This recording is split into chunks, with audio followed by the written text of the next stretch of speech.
Beautiful. Yep. School board public meeting Wednesday, May 6th. Meeting will start at 4 p.m. Okay.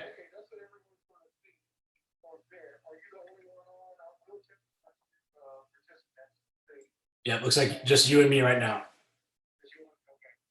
I'll text Rachel and let you know when she's going to log on.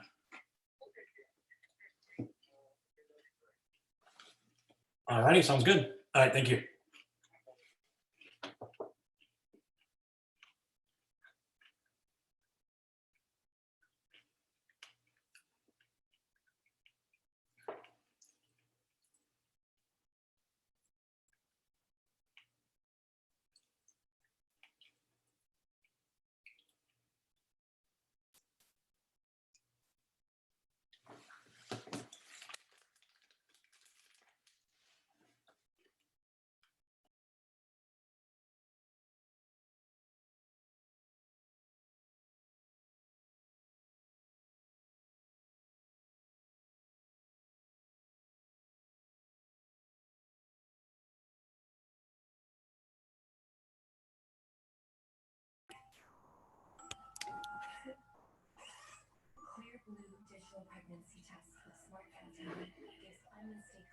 Hi, Lynn.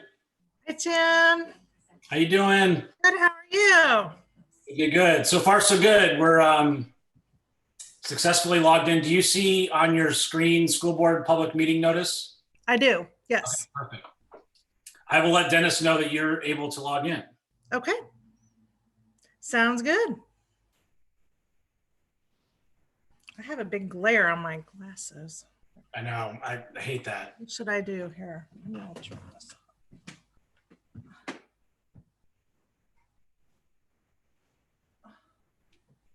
So it's the same link. I will text everyone. Oh, See if that's- Rachel's in. Hi, That's Rachel. Hey, Hi, Rachel. you're about. I for some reason thought it was going to be a new link. I'm sorry.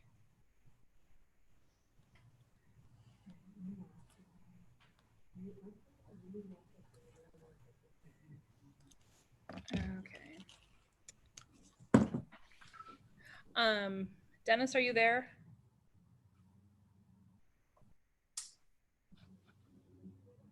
Rachel, can I help with anything? No. David had some notes for me to give Dennis about people needing to screen share later. That's all. Gotcha. Gotcha.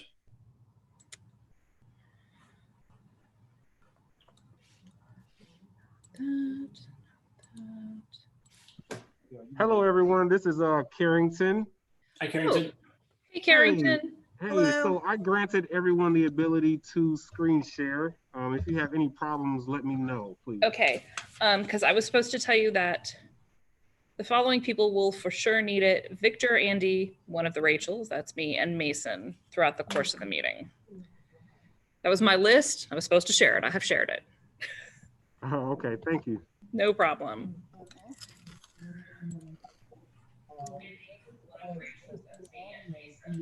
Just be aware that we are essentially live, even though no one has actually logged in from Okay. Vimeo, but we are live. I just wanted to let you guys know. Now, we would ask that we all go silent or mute our mics at like 10 till. Is that going to be okay? And then we will stay silent until we come up at the 4 o'clock meeting. Does that Okay. work? Does that give you guys enough time to get everything established? Yeah, that should be fine. Okay, okay. Sounds good. Now we can mute everyone's mic from our end, so no one would have to do anything. And we'll do that at like 10 till. Oh, Dr. Hansen, we are planning to record this. Would that be helpful? I have all my ducks in line. Dennis, hold on one second, please. I'm talking to Master Sergeant Little. Okay. Is there any?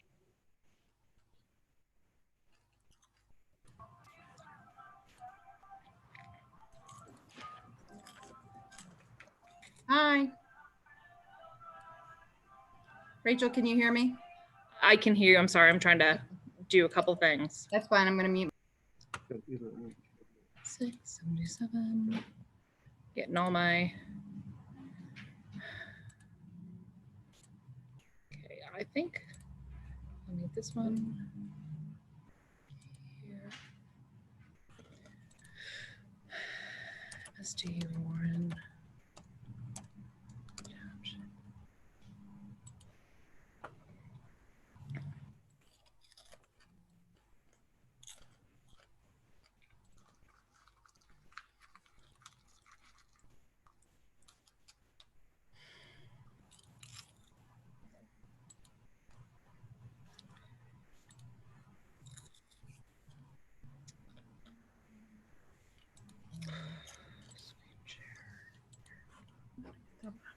Okay.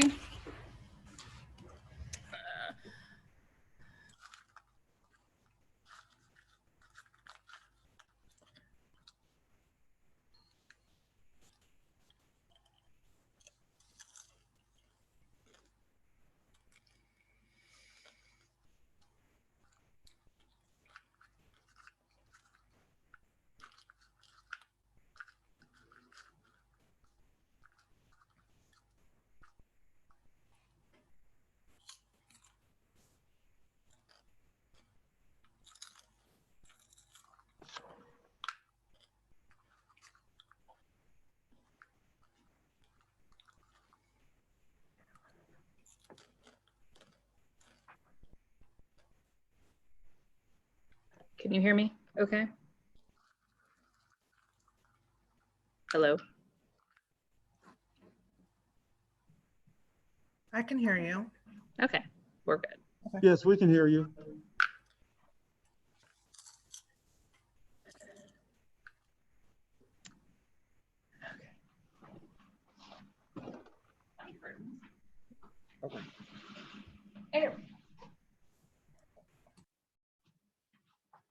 You need to fiddle with your curtain camera, you go.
Rachel, do you know what Dennis was needing? No, it was just to make sure that those people could share screens. So I think we're good. Okay, That's what, perfect. No, we were also saying, we were planning on recording the meeting. Is that something that's desired or not? Yes, please. Yes, okay, Yeah. okay, sounds good, we will.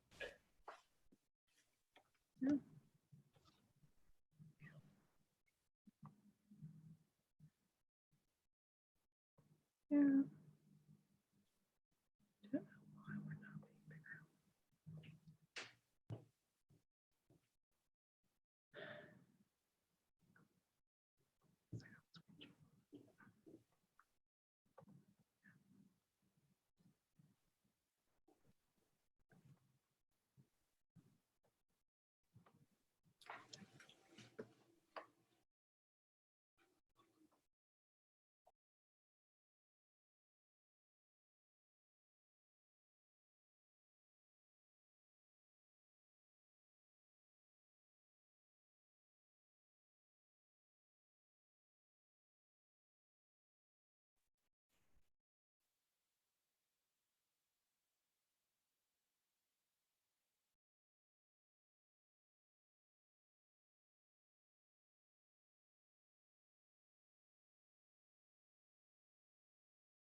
Rachel, you're muted. Yes. Are you Sorry. watching the Jeopardy championship? I have it sitting on my DVR. So I won't tell you what happens, but tonight's No. the second one. Right. Yeah. No, it is sitting there waiting for me. So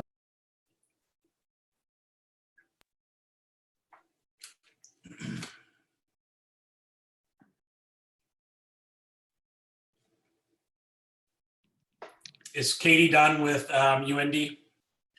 she is. She had her last final Friday, and her last project she turned in Tuesday. So they're done. No longer a freshman. No. And she did really well. She had a hard time converting to virtual learning. But Yeah, me too. Drew Is is Drew finished? not a then? fan. He is, I think he's got one more final left. He finished up a paper on Monday, and yeah, it's not been easy doing the virtual learning for him. So. yeah, Katie is considering, so she checked with financial aid for all of her stuff, and she can defer if she needs to. So she may defer by a semester depending on what's going on in We've August. had the same conversations here as well. Yeah.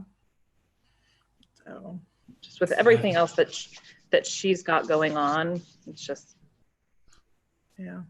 it's tough. Well, I wish we were all together, Me too. like in person. Yeah. This is the touchiest computer. It's because I'm not the one I'm used to using.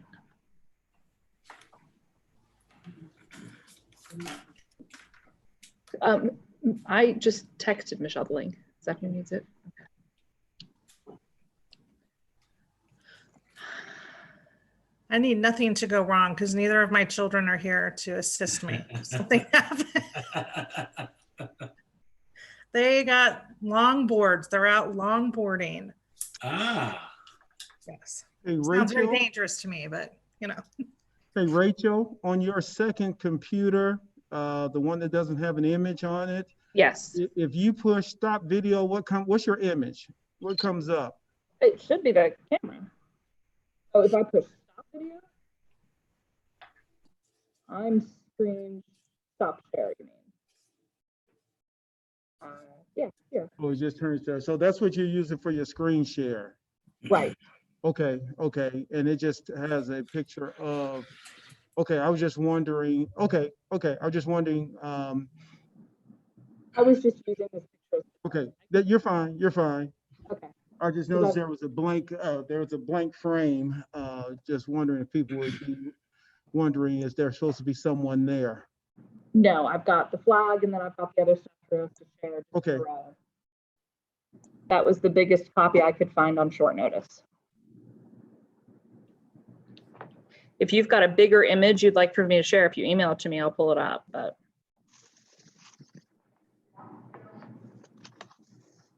Of the no, the logo. No, that's we just had the one that has the start time for the meeting on it. okay. Do you need me to stop screen sharing then? Yes, because we're getting to 3:50 and we like to go ahead and put that full screen, that we full go. screen graphic up. Not a problem.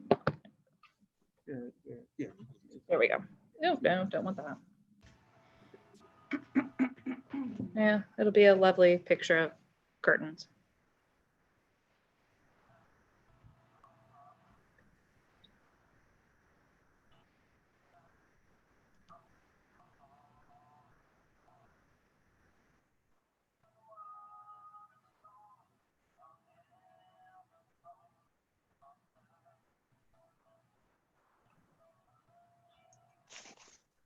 Mrs. Burke, can you hear me okay? I Snicker. can, yes. Mhm. Good, just wanted to check. There we go. I see you now.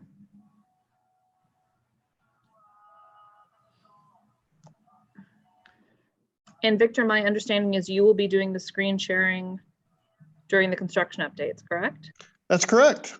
Sweet. That is excellent news. Yeah, he'll do Lowell, and then Andy McNeely will do Warren Central. Okay. Hey, let's start with Victor. Victor, can we test your screen sharing? Do you have something you can put up just to test it? I sure can. Sorry, let me get my screen back to where I was. I lost you.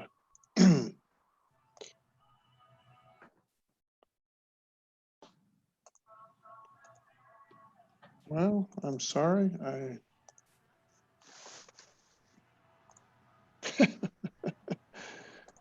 One second here.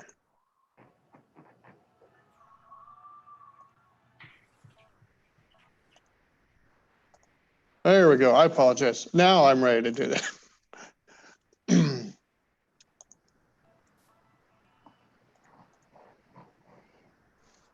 Okay, can everyone see that? I can put it on a full screen mode.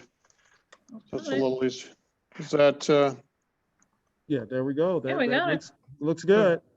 all right, I'm Looks sorry I good. give you preview there. That's Okay. how it starts. No, that looks good. Okay, who else is screen sharing? Andy is. Andy, can you go ahead and share something just to test it?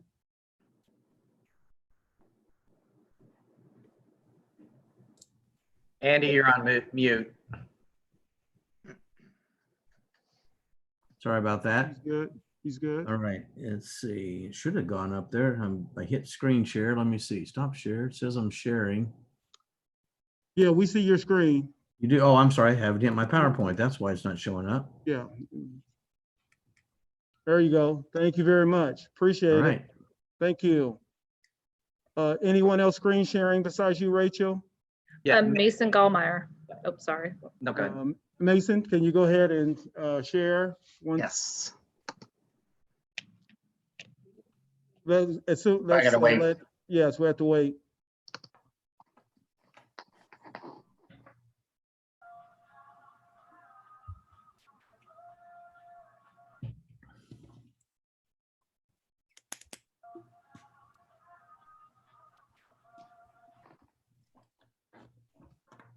Do you want me to go ahead and do it or wait for Andy to, there you go, he kicked Okay, off. there we go. Go ahead, Mason, go ahead. Here we go. And you're good. You're good, Yep. Mason. Thank you. Fantastic. Thank No you. problem. Thanks, everyone. If that's it for those going to be screen sharing, we're going to go ahead and mute everyone's mic at this time, and we'll come back up at 4 o'clock. Is that okay? Yeah, I've got a presentation also, Dennis. Oh, you do? Okay, okay. Go ahead, Kent.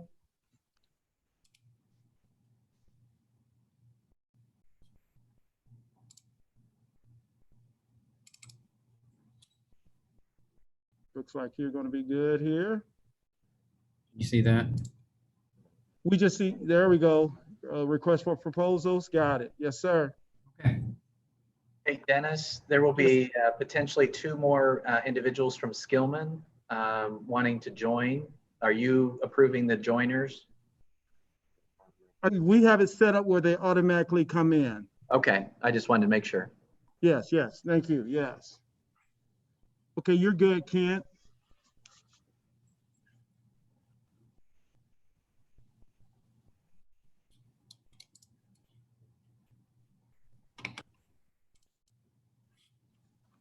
Okay, everyone, we're going to mute everyone's mic for about 6 minutes, if that's okay. And remember, your image is up, so smile.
Dang, why can't I can't get in.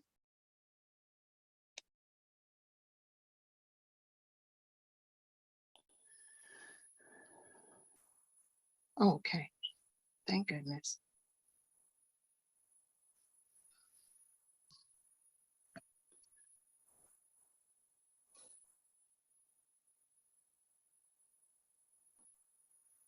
Okay, everybody, the meeting is scheduled to start here in about 1 minute.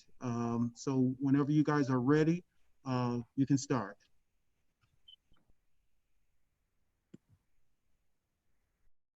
And we're recording. Of course we are.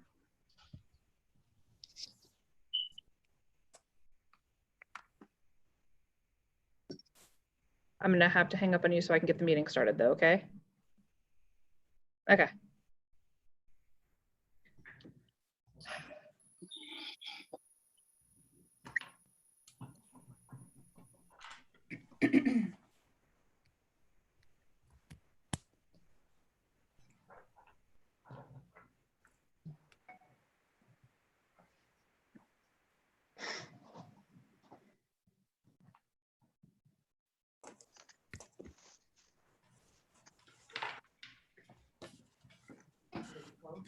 She should be, but we've picked up, we're good.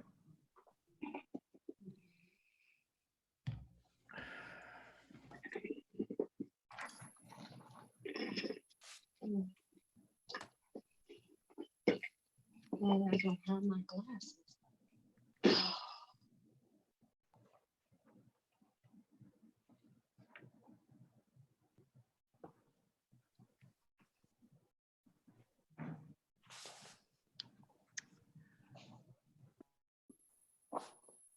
Hi, everybody. So I have 4 o'clock, so I'm going to go ahead and open the meeting with the Pledge of Allegiance. If everyone would like to rise for the pledge. I pledge allegiance to the flag of the United States of America and to the republic for which it Which stands, one nation, under God, indivisible, with liberty and justice for all. Thank you so much, everyone. And with that, we're going to start by opening our public hearing, which is it's our public hearing 1028. The first order of business is dealing with resolution 576.20. I'm going to hand it over to Mr. Holt. President Burke. This afternoon, we are bringing to you a resolution. This is our public hearing for a 1028 public hearing to issue general obligation bonds here later this summer. We've talked about our ongoing process with our facility plans. Last year we did a $3.5 million general obligation bond to kind of start and front load some of our facility improvements. And then last fall we did a $35 million bond issue for the renovation and improvements at Lowell Elementary and then Warren Central High School.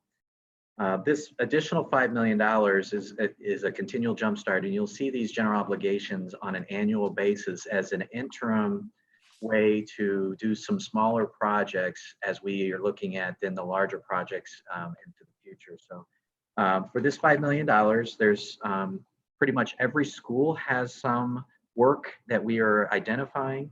The biggest components would be Eastridge Elementary, improving the controls and a new chiller unit for over there. Lakeside Elementary, finishing off some final improvements to the chiller controls. Stony Brook Middle School, classroom, carpet and tiles, some things in the building that needs to be improved. Creston Intermediate Middle School as well, a lot of carpet, an elevator renovation. And then at Warren Central High School, quite a bit of front loading. As you'll know, for the next 4 to 5 years, we'll be doing projects at the high school, which would, in this interim will include some new HVAC systems, some window replacements, new fire alarm panel. And this will help us really front load the next phase of the high school project, which will be really looking at door 1 and door 70 and improving safety and security and infrastructure. So this resolution is your approval to go out and actually issue bonds. And I'd be happy to answer any questions. Does anyone have any questions for Mr. Holt?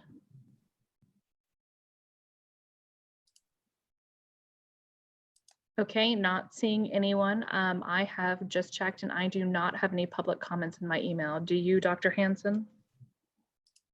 I do not either.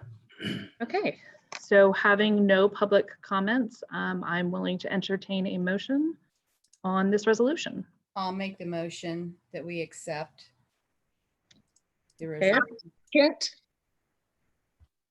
Do we have a second? I second.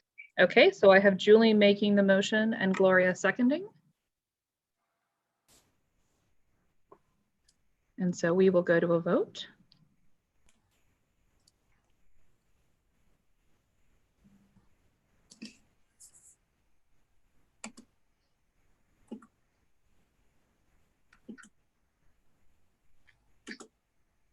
I'm sorry, Rachel, I need to give you a verbal yes.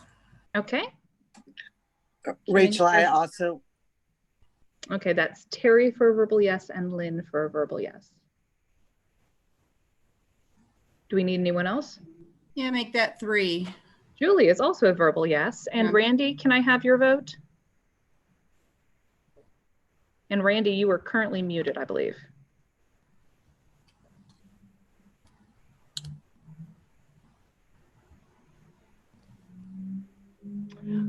I have a text message that says that Randy says yes, that I will share with Kim and Carol before we leave so that they can see it. Thank you, Randy. And so with that, it passes unanimously. Thank you, everyone. I'm going to move on to resolution 577.20, which is to allow for additional appropriations. We had already passed our budget, and in so we did not obviously include the debt service for these GO bonds. And so we need to add, to pass for additional appropriation to add the bond repayment to our debt service rate. And because I probably did not say that correctly, I'm going to hand it back over to Mr. Holt. No, you were absolutely perfect. And as we have business openings, you were apply. No, perfectly worded. The additional appropriation is to allow us to just, because this debt was in for, not in our approved budget that we did back in March. It was listed as future debt at the bottom of our 16-line statement. This additional appropriation allows the Department of Local Government Finance to put this debt service payment in our FY21 tax levy. Okay, so can I have a motion for resolution 577.20? So I'll moved. make a motion. I'll second. Okay, so I've got Julie with the motion and Terry seconding it. I'm just going to do a verbal / text message vote just to make things easy. So Lynn? Yes. Julie? Yes. Terry? Yes. I am a yes. Gloria? Yes. And Randy is also a yes. And again, I will show this to Kim and Carol so they can see it. And so this also passes unanimously. Thank you. So with that, I'm going to close the 1028 hearing and turn the meeting back over again to Mr. Holt so that we can participate in the work session part of this meeting, a great chunk of which will be on construction updates. Thank you. It's been a while since we've had the opportunity to update all of you at a board meeting on just progress at Lowell Elementary. So our first presentation, we're going to be going through pretty comprehensively, where are we at Lowell? As you know, kind of my theme is where have we been, where are we now, where are we going? So with that, Victor Landfair from Skillman is going to present to you a pretty comprehensive overview of where we are at Lowell Elementary. And then following that, we will dive into Warren Central High School. So Victor, if you can share your screen and your presentation, please.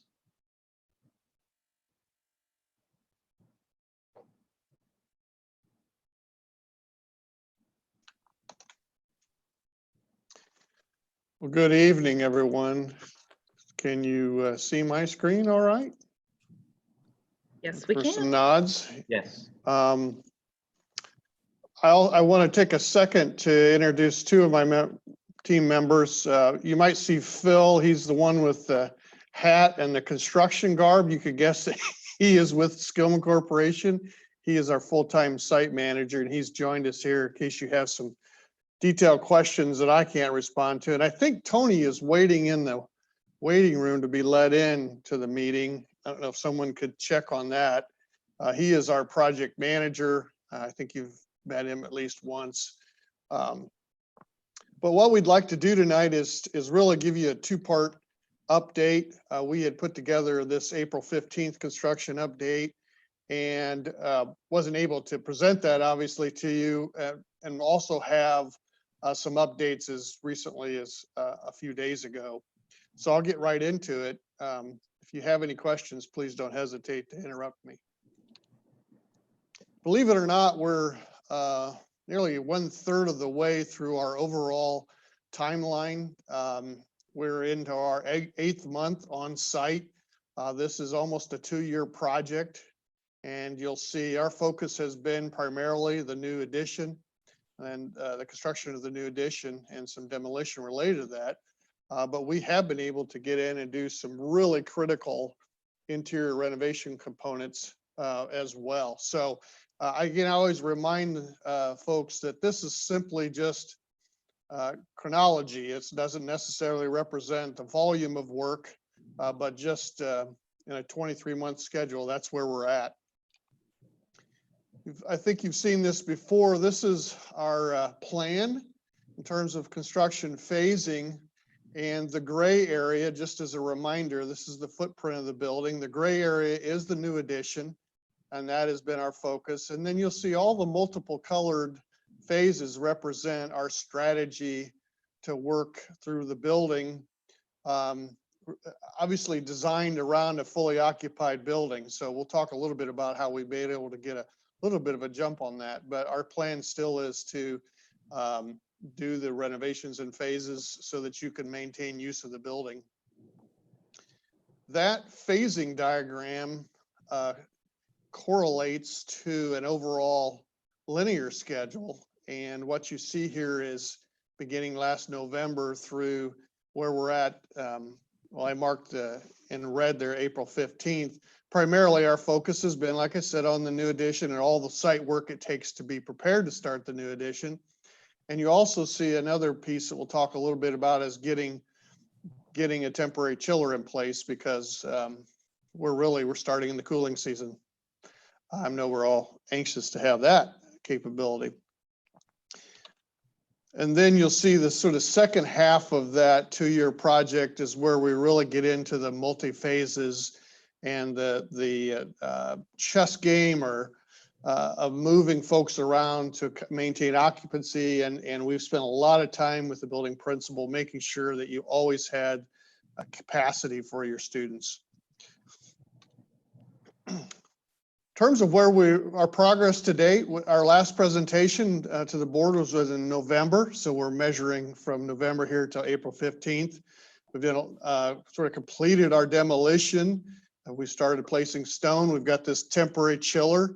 The existing chiller, not only was it kind of on its last leg, it also was located within the new future courtyard. So We removed the old chiller last fall, and we've got a temporary chiller in place now, so that we can maintain cooling during the occupied times before the new chiller, the permanent chiller, is completed in the new addition. We've made a lot of progress on the building addition since November, working through the winter. Foundation, structural steel, foundation walls, exterior block has started, and underground plumbing has started. Pictures of the best part, so I'll get to that quickly here. We've also gotten into the existing building because the building includes a complete replacement of the heating, ventilation, and air conditioning system. It's absolutely critical that we get into the corridors where most of those main systems are run, and we've been replacing those and working in the corridors. We've also been working through some critical connection points with footings, done some interior demolition and shoring, and we've moved some mechanical systems as well. We have an individual who does drone images of our projects on a monthly basis. So these are a few weeks, I think about a few weeks old, but they still, I think, tell the story. This is from the west. You see the new addition there in the background. Here is the new addition. That's the steel structure, and you see the gymnasium here to the right. You see the new entrance corridor connection there, directly adjacent, and of course the existing building here. This is to the north, that same view. I see our staging area. This is a little closer view to that connecting point. You see that we've under construction is that connection point back to the existing building, and that's that new courtyard that we'll be creating against the existing building. And here's another sort of distant view of that. And then that's that courtyard that I've mentioned. And those are those temporary chillers that I talked about, because this in fact is your old mechanical boiler room. In fact, you can see the temporary gas line that we ran there to maintain building services while we're building this new building. The new building addition contains an entire new mechanical boiler room. Last view of the project. So here's some demolition photographs, that final pieces that remove of the canopies. Here's some photographs of moving that temporary chiller in, so that and obviously we've got to pull that back out before we totally close the building. Here is the foundation waterproofing ongoing. Here's some underground plumbing. So you see all of that plumbing that's related to a kitchen is well underway at this point here in the middle of April. And you see some more demolition. Here where you see we're starting to get into the interior demolition, removing ceilings to get access for mechanical systems, as well as some small interior wall demolition. Ceilings, kitchen wall, new structural steel. There's an interior view of the gymnasium, as well as the mechanical. There is a large mechanical mezzanine, the two-story volume that creates the gymnasium and the cafeteria. We continued that roof over, and that created a volume enough to put mechanical systems, critical components like air handlers up on a second level. There's a view from the second level. Our plan for the next 90 days is really getting a lot of site work going.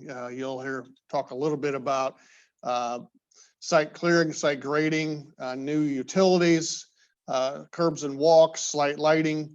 We're already making plans to work on the south side, the new entrances and paved areas on the south connecting to Raymond, and we plan to have binder down this summer. There'll be a whole new configuration there by the end of this summer. The new addition all the concrete slabs will be complete. Start putting in stairs, interior block walls complete, roofing system, exterior wall systems, air barriers. So really the building will be enclosed by the summertime here.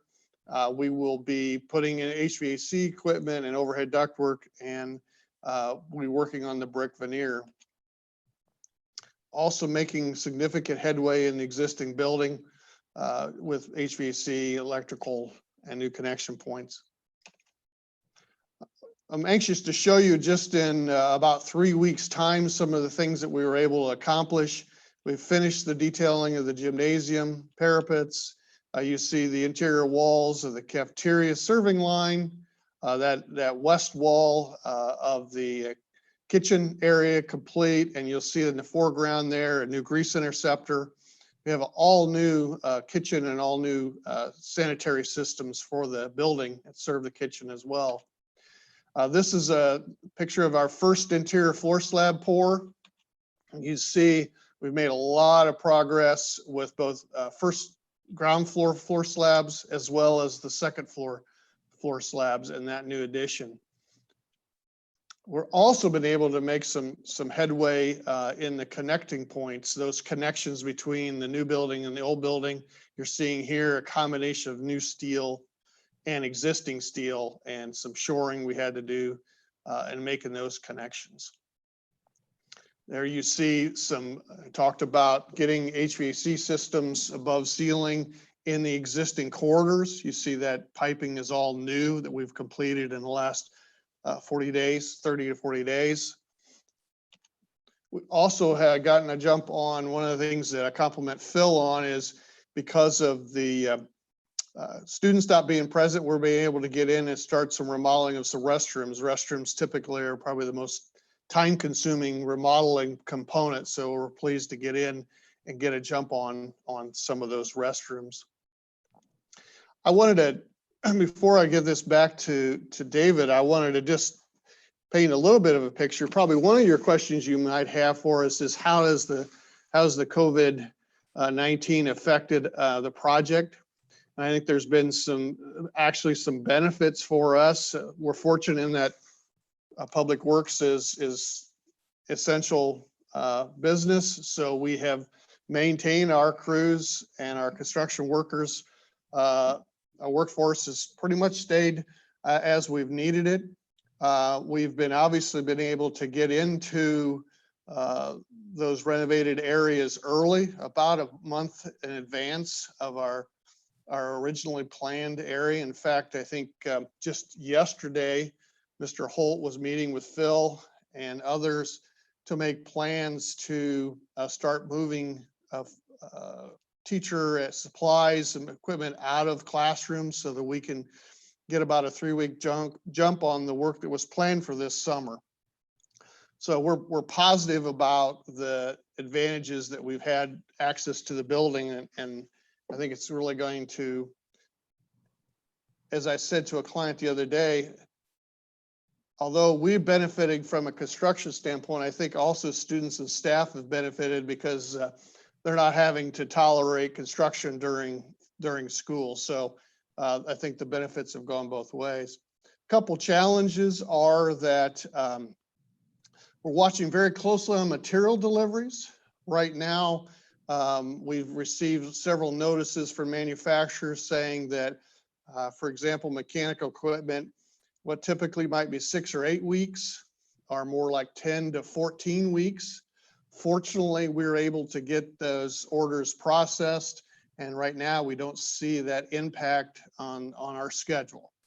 It would have been nice to get some of that equipment in early, but right now we're working around those delays. So that's a kind of a word of caution in our industry, is making sure we've got all of our equipment approved and ordered so that we don't have an impact on the schedule. So that's probably my biggest concern right now. A couple of other things that I wanted to mention to you. In terms of the budget, the board has approved almost $18 million worth of construction here. We have an overall budget. Mr. Holt and Ruth, Mrs. Nelson and I have worked on a overall project budget. We've set aside dollars for furniture, obviously for fees, for financing. We've also set aside dollars for a contingency. You don't do this kind of complex renovation and addition project without making sure you have some dollars set aside for unforeseen issues, changes that we need to make. Also dollars set aside for things like temporary moving, temporary facilities, those types of things. But to the contingency, we've set aside roughly $500,000 within that overall budget for unforeseen situations.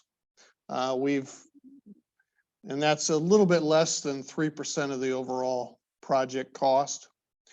We've allocated about 15% of that, or about $75,000, and we spent nearly all of that on some soils and some stone in the new addition. That kept us working through the winter based on the weather conditions. It's something that we planned to do. We had the dollars set aside and we proceeded with that, and that allowed us to make the kind of progress that we did through the winter. We have, in addition to the dollars that we spent, we also projecting about another $22,000 that we've targeted as potential changes. So I'm very pleased to say here we are about a third of the way through the project, and we see a utilization of less than 20% of that contingency. So in simple terms, we are tracking on schedule and we're staying under budget, which are two measurements I think are very important for you as a board to know. With that, I am available to answer any questions. I also have Tony and Phil here if you have any details you'd like to ask us. I just wanted to also put in that overall this process has really gone, knock on wood, very smooth. It's a big part of the team that we created, and we talked from the very beginning of this facility process that we wanted to put together great partnerships and great professionals and really put together a team that worked well together. And Victor, Tony, and Phil have been phenomenal to work with and at every hurdle and challenge. But it starts also with our CSO partnership and creating a design that was really, really well done in the initial documents, and that's a big reason why we haven't had many changes to date. In the beginning, we had some permitting challenges with the city of Indianapolis and drainage. We got through those.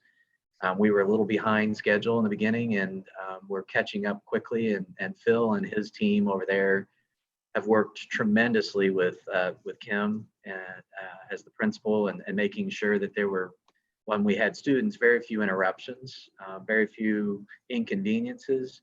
As we get into the interior of the building, that's gonna escalate a little bit as if we get students back this fall. But as Victor alluded to earlier, we are looking at 6 classrooms to vacate next week so that we can get in there and start working on those. The teachers are actually excited about it because they can get in and have their rooms done and complete before we come back. And so it's just a few less challenges that we would have.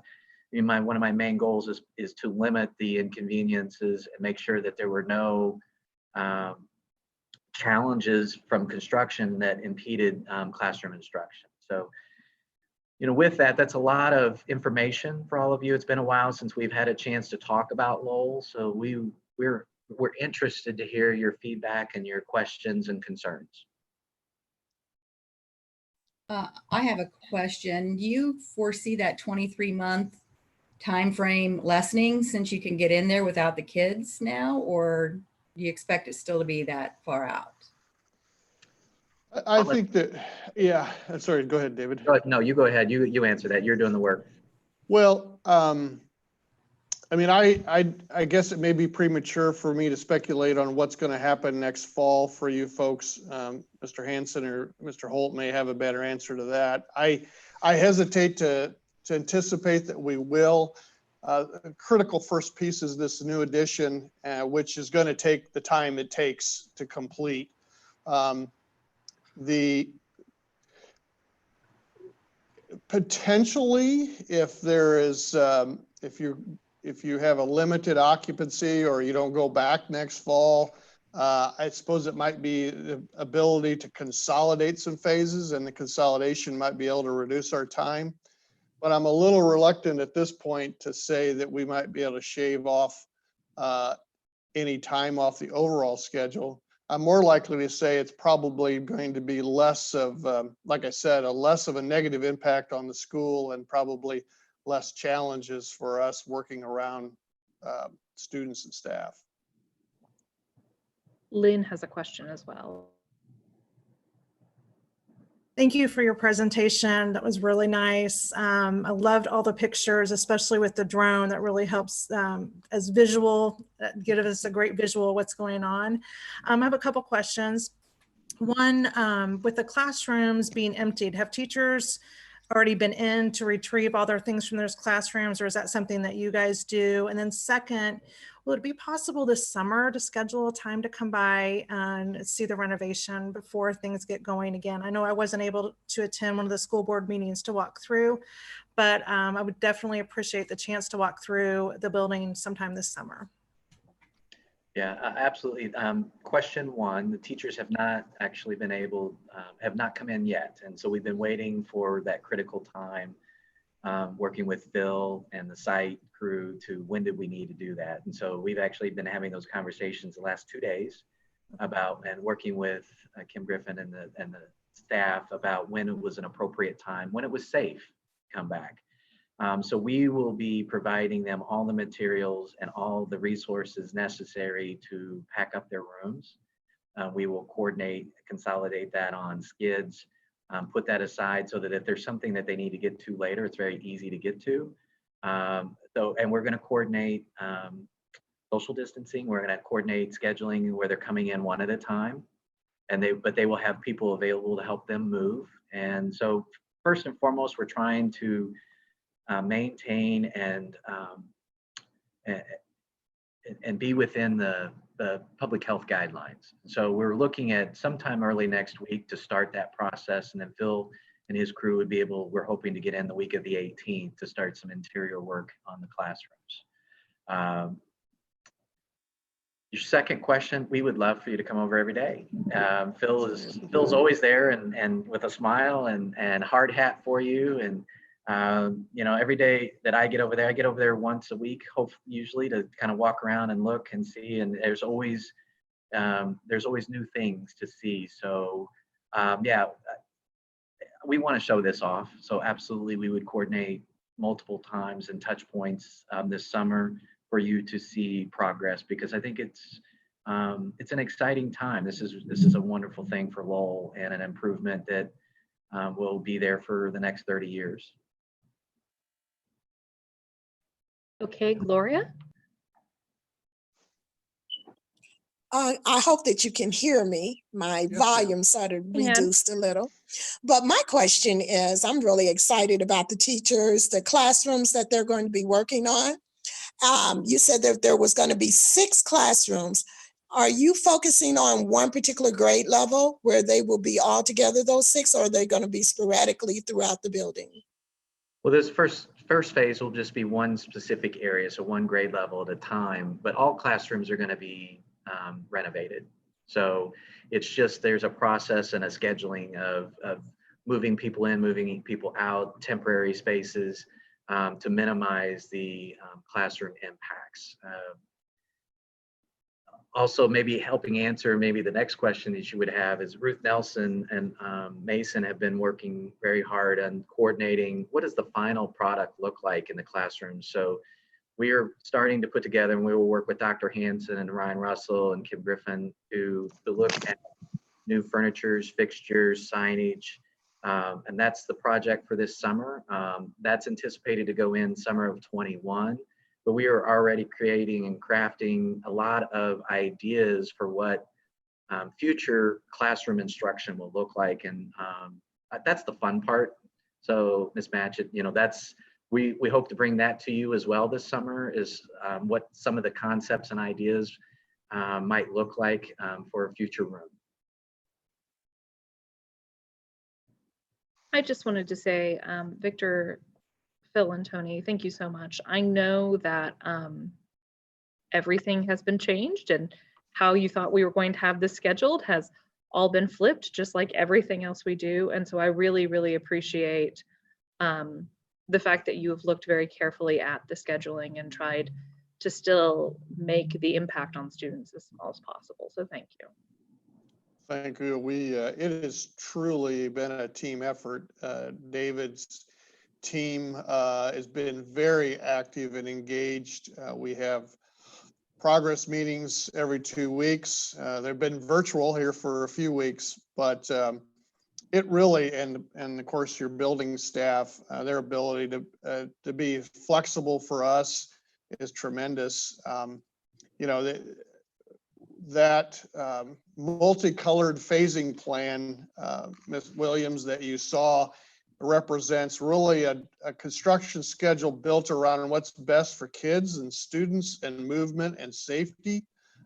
Maybe not the most convenient way from construction. So you know, our schedule was not, we didn't pull the 23 months out of thin air. It was driven by what your building staff thought they could accomplish. And I believe they are really bending over backwards to help us, you know, deliver this project, you know, cost effectively, but safely. And so I really want to show my appreciation for, you know, both the building staff and the maintenance, you know, staff and David's team. It's really been a team effort. Of course, CSO and their team. Randy also had a question he asked me to ask. He said, will you have to, do we expect that we're going to have to change classroom size and design and when we're closing and opening things due to social distancing? So are we just looking and pushing? Yeah, I mean, that's the question we ask ourselves every day right now for all of our classrooms. And as we learn more information and get guidance from state and local officials, John Rigsby and Andy and I had a conversation just last week about just needing to think outside the box for how does classroom instruction look post COVID-19. And it's a good conversation to have. But I will have to be honest to say I don't really have all of the answers. I don't know, Dr. Hansen, if you've had some conversations with other districts on what they are preparing for. Yeah, it's going to be unique to each community. And we're having a lot of those conversations now of what it could look like, what can we do well, and what makes sense for the safety of students and staff. You know, I think the project itself certainly provides different barriers, and we'll have to consider those at Lowell when we're designing what instruction will look like. I know that personally at noon, I was on an hour-long conversation that the State Board Department of Health and DOE were on. So yeah, I think everyone's just covering that right now, trying to figure it out, and no one's really sure where that's going to be. You know, a big part of that is, you know, we are still in the beginning stages of what does the loose equipment and furniture look like. And that'll be a big part of how the final setup is. And so we have a lot of time and flexibility ahead of us to respond to, fortunately, it's, you know, we're not summer of 21 because we would already had some of those decisions made. We have some time right now to really step back and take a look at the bricks and mortar are going to really change, but how you set up a room could change. And so we have a great team that has already started to look at different possibilities and ideas for that. And I'm confident that we'll meet every challenge and we will have a first-rate, state-of-the-art 21st century classroom when we get finished. I completely believe you are correct. Does anyone else have any questions or comments in regards to Lowell?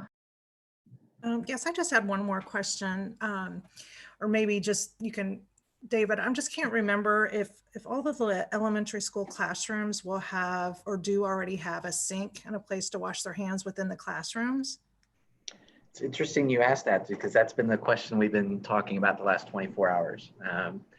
And, you know, there's plus and minuses to that. We've been talking a lot about hand sanitizers versus washing hands. And right now, the scope of the project has sinks. There are sinks in each classroom today. Okay. And the renovation is including the replacement of all of that. We're talking about the necessity of that going forward and the appropriateness.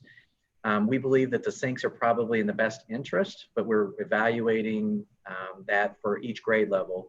Each time you add those components, sinks and piping, fixtures, you have potential for a leak. You have the potential for some things to go wrong. There's a need to maintain those. So yes, currently the plans have the replacement and brand new sinks and piping for each classroom in the building. Okay, thank you.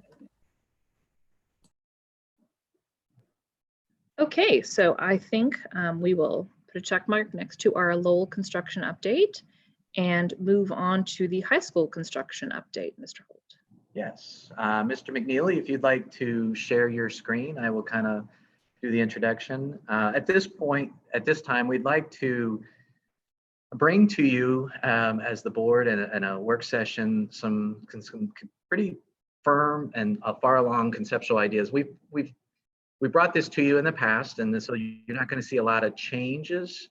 There have been some slight modifications, some ideas. We wanted to bring to you the staging and where we think this process is going to go. I mean, I'm really excited about the different phases at the high school, and we have to break up the phase into, or the high school into multiple phases, because it's a monster and it's a big project, and to do it correctly, you have to do. It's like you're building a Lego house. You got to do one brick at a time and build it one step at a time. So with that, Andy, if you'd like to go through, we've made this presentation multiple times to city officials because we're in that process with trying to get permitting completed. So Andy, if you'd like to begin your slides. Sure. And we also have John Rigsby from our office here on the call as well. So there'll be two of us that might be chiming in with a couple different voices.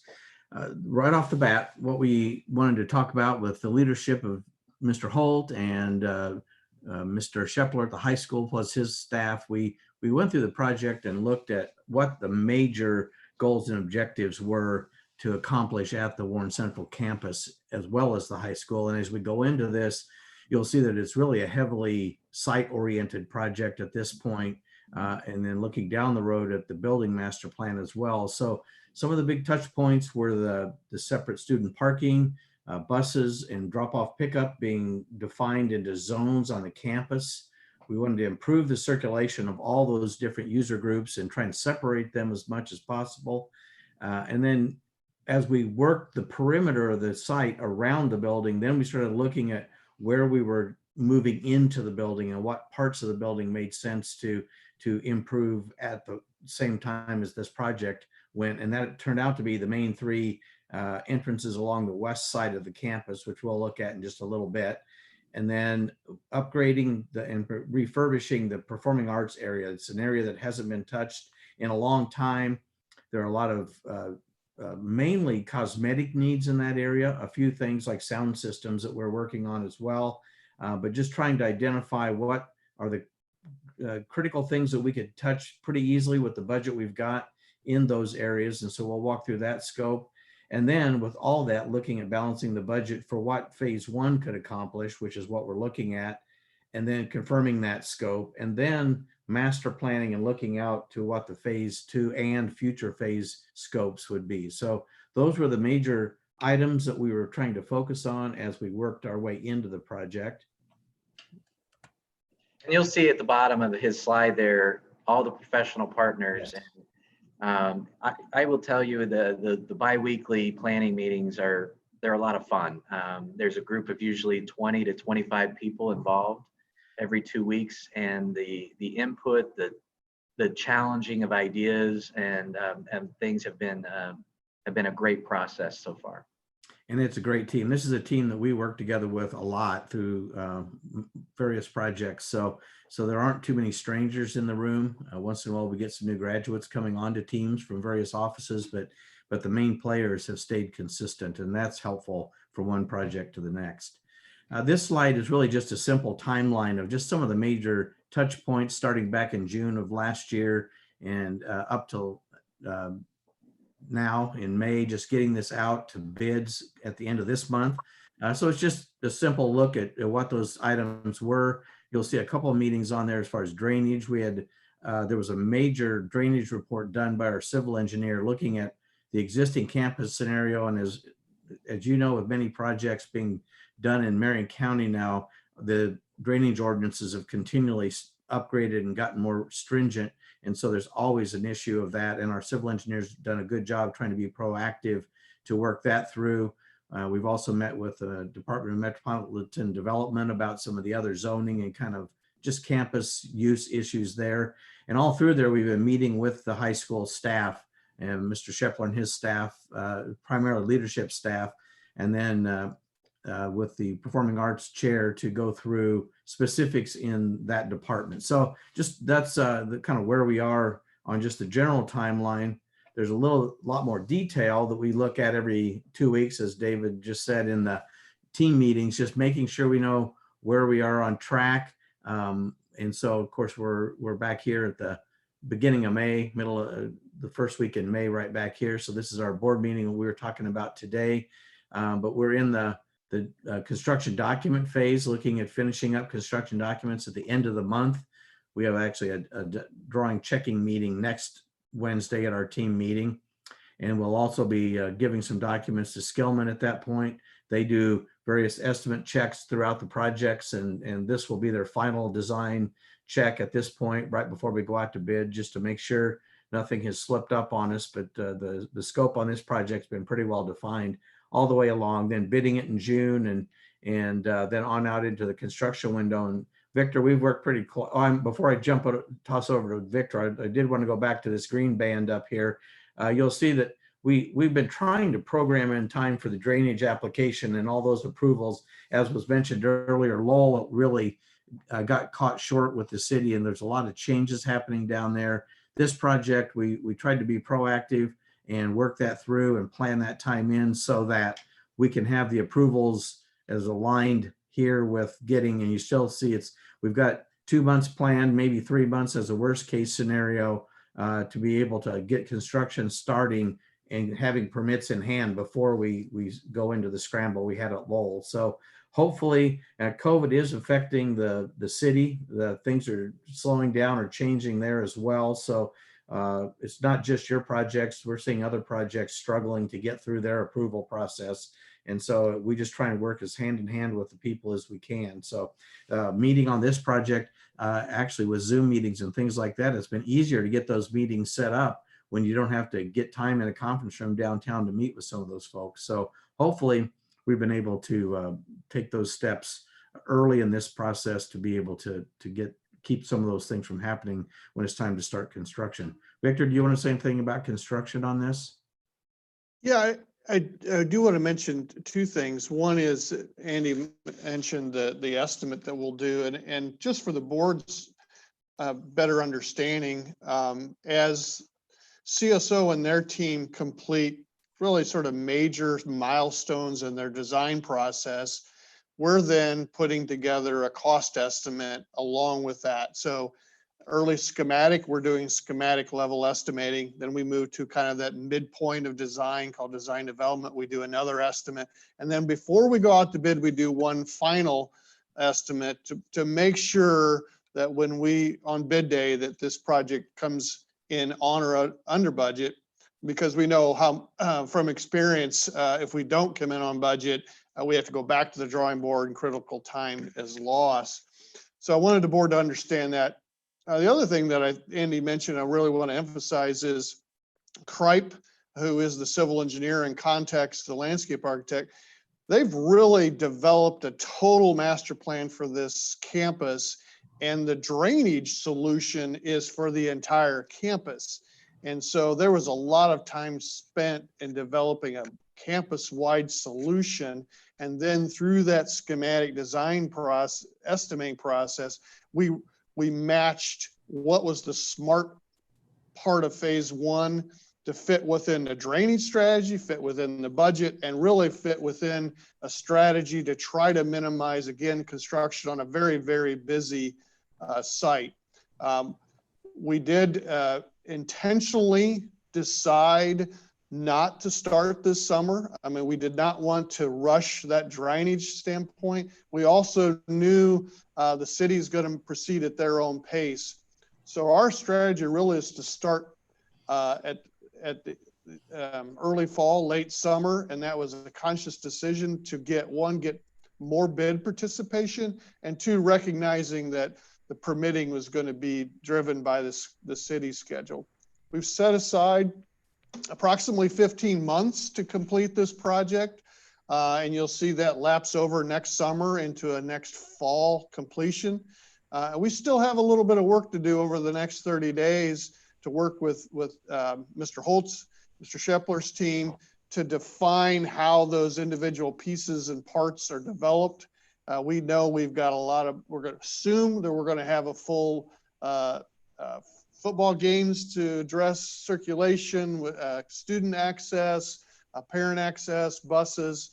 And so there's going to be a tremendous amount of coordination to occur to work within the phasing. We probably wouldn't need 15 months to do this project if nobody showed up for 15 months, but we're not, we know better than that. So that final phasing plan is yet to be determined, but we're looking at about a 15-month schedule. Back to the drainage master plan that Victor mentioned as well, that will be submitted with this phase 1 project.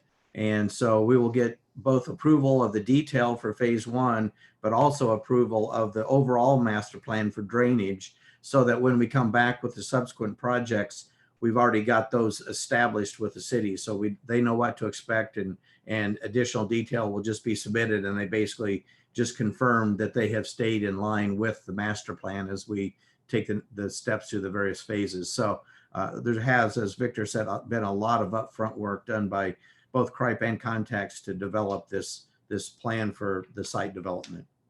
And it's John. And then the only other thing to kind of touch on before we go into the design part of this is the budget. And as we know, this is a first phase at the high school campus of probably 3, if not 4 phases. And the way the budget was determined for this particular phase is David Holt and his team determined the maximum amount of debt service that would be appropriate for this point in time. And that was roughly $37 million. We're spending about $22 million on Lowell as phase 1 total project cost. So he's obviously doing the easy math. That gives us about $15 million to spend on this phase. So we essentially built the design around that budget number. We know there's a whole lot more coming in the future, and they'll, stay tuned for that part of the story. But so we decided get this site work done now and get it done right. So it's very disproportionately spending money on site work that we typically wouldn't do. But I can tell you from the early 2000s, and David Holt and I shared this, we wish we could have done what we're going to do now back then. But at that time, we didn't have the money. But this site's always been challenged from a storm drainage standpoint. And you don't know that driving by, but it has been. And it results in water not getting off the site fast enough and deteriorating pavements and all those kinds of things. When you do a major project like this, the city makes you bring it to current standards. So again, that's a big driver for the amount of site work that we're doing now. Okay. Just to get into that site, this was a diagram that was developed by Context for one of our meetings with the city to help them see the zoning that was mentioned in the first slide, looking at students being parked and entering the site pretty much kind of like they do now, but really focusing on them being up here. And we'll get into the detail of the master plan on the next slide, but that's student parking there, trying to clear out the center campus area for visitors and front door access here, and then over to the career center. The blue area over here is parent student drop off pickup in this corner, and then buses being pulled to the south side of campus, and just a little bit around with special needs buses, and if there's a need for overflow. And then along with the big zones are the traffic patterns shown here, where virtually all the buses will enter the campus and come along and park along the south side of the building. Any of those special needs buses will be coming up around the loop in front of the PAC. So yellow and all the buses are down here. When buses do dismiss, they'll have a choice of going south to 16th Street or north up to 18th Street. And again, this route is separate from the circulation of the cars. And so we only have one intersection point here where we need to deal with parents and bus drivers and being able to stop the traffic. Then the blue with our parent drop-off loop it comes into this parking lot here and can circulate in front of door 18 and 21 down here. And then up to this, we'll talk about the roundabout in just a second, but we have a roundabout located here. This is really seen as like a cell phone lot at the airport, where if students aren't out yet, parents would park, or whoever's picking them up, they could text, and then when they're ready, they can circulate up, pick up their student, and then head back out. And everyone heads back out 18th Street here. And we're trying to cut down any of the cross traffic, especially here at door 18 or 14, excuse me, where so much happens, so much congestion is there that there's a chance to block and turn traffic across here. And again, students head out east and north from this parking lot here. So that's the main flow of traffic on the campus and how that zoning has been accomplished. The next slide will show, we can see a little more clearly some of the actual design details, but any questions on the zoning at this point? If You not, know, as Andy alluded to in the beginning, you know, our initial priorities were, you'll see on the 16th Street side, consolidating buses. So having all of our buses, general ed buses on the 16th Street side. And that was a priority from the beginning, from Mr. Shepler and the deans and the A team to, you know, right now we have 2/3 of our buses on the 16th Street side, 1/3 of our buses over by the freshman academy. And so what you do is you are distributing your supervision. And if there's ever an issue, it's difficult for them to, you know, they're running over to one side of the building or the other. So this will, even though there's more students going to be entering and exit on one side, it will significantly improve our ability to supervise students both in the mornings and in the afternoons.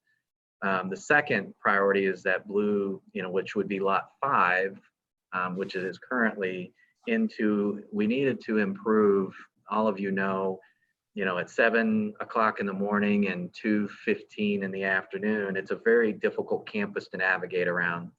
And so a lot of that is car traffic, visitor traffic, pickup, student drop off, those types of things. And so really improving the flow and circulation, those were our first 2 priorities. And we spent a lot of time, probably 8 to 9 months, talking about those 2 specific areas, the bus on 16th Street and then lot 5, redesigning into a new student and drop off.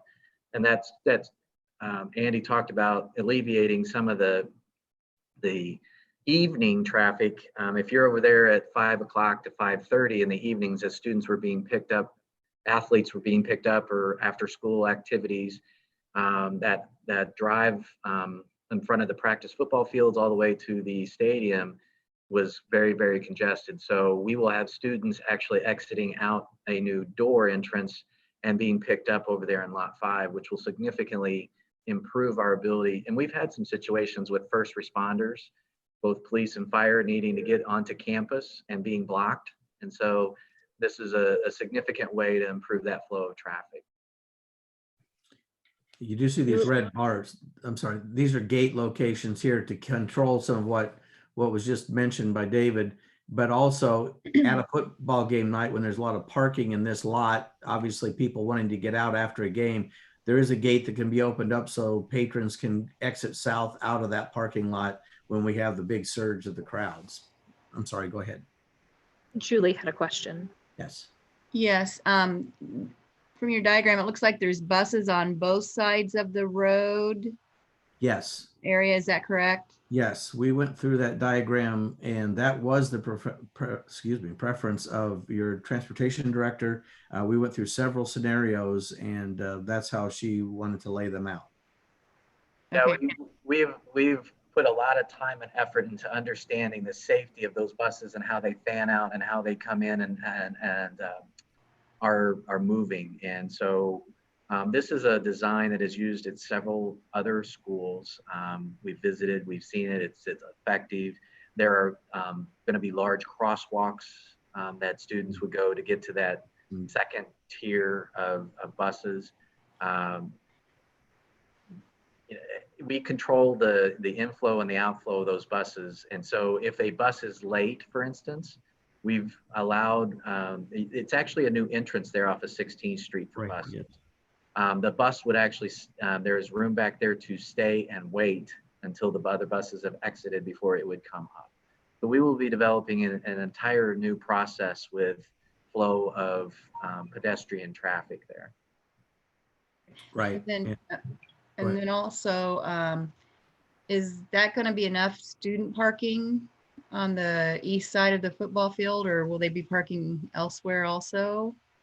Yeah, I mean, you would have lot 7 and lot 8 available for student parking. Right now, lot 7, which is on the west side in between the practice field and the stadium, is going to stay as current. There'll be some new changes that have to occur because of some zoning and some, adding some trees. But on lot 8, if you go over there right now, is only used at about 25% to 30% capacity. So we are going to actually make that lot a little bit more efficient, and we will still have plenty of student parking available. I didn't realize that the lot on the west side was going to be used for student parking as well. Yeah, Rich and Steve and the A team have talked about lot 7 being used for student athletes, and there would be different passes available. And then lot 8 would be for those out of season, because it was just an easy, we're still developing concepts and ideas for that. Okay. But Rich and his team will be the primary decision makers on those. Okay, and then I'm not real sure, where is the area where the, I think I might have just found it, where the cosmetology area is. I think it's, so it's going to be east of this proposed staff parking area, isn't it? I think. That area is still, that stays the same as it is now. Okay. As where the cursor is a new parking, staff parking, because you'll see to the west of that, where the bus parking is, lot 3, which there's a staff parking right now. Right. Will be consumed with the new bus configuration. So we will be pushing people into a new lot. I don't know, that may be lot 2. Then staff would also, staff have not used lot 4 in the past because that has been primarily used for band and practice. And so it's just really, it's really been a lot that's been inadequately or inefficiently used. And that's going to be highly used a lot more going forward. So where will the band practice? Will they practice on this proposed synthetic turf practice field there? Yep, we're getting right to that. Okay. Yep. So just kind of working our way around the building, just to pick up on that, as David just mentioned, we have the staff lot down here, and then we have the buses, which we've already talked about. Then we do get to this new practice area, and that does a multiple, has a multiple level of service to the site.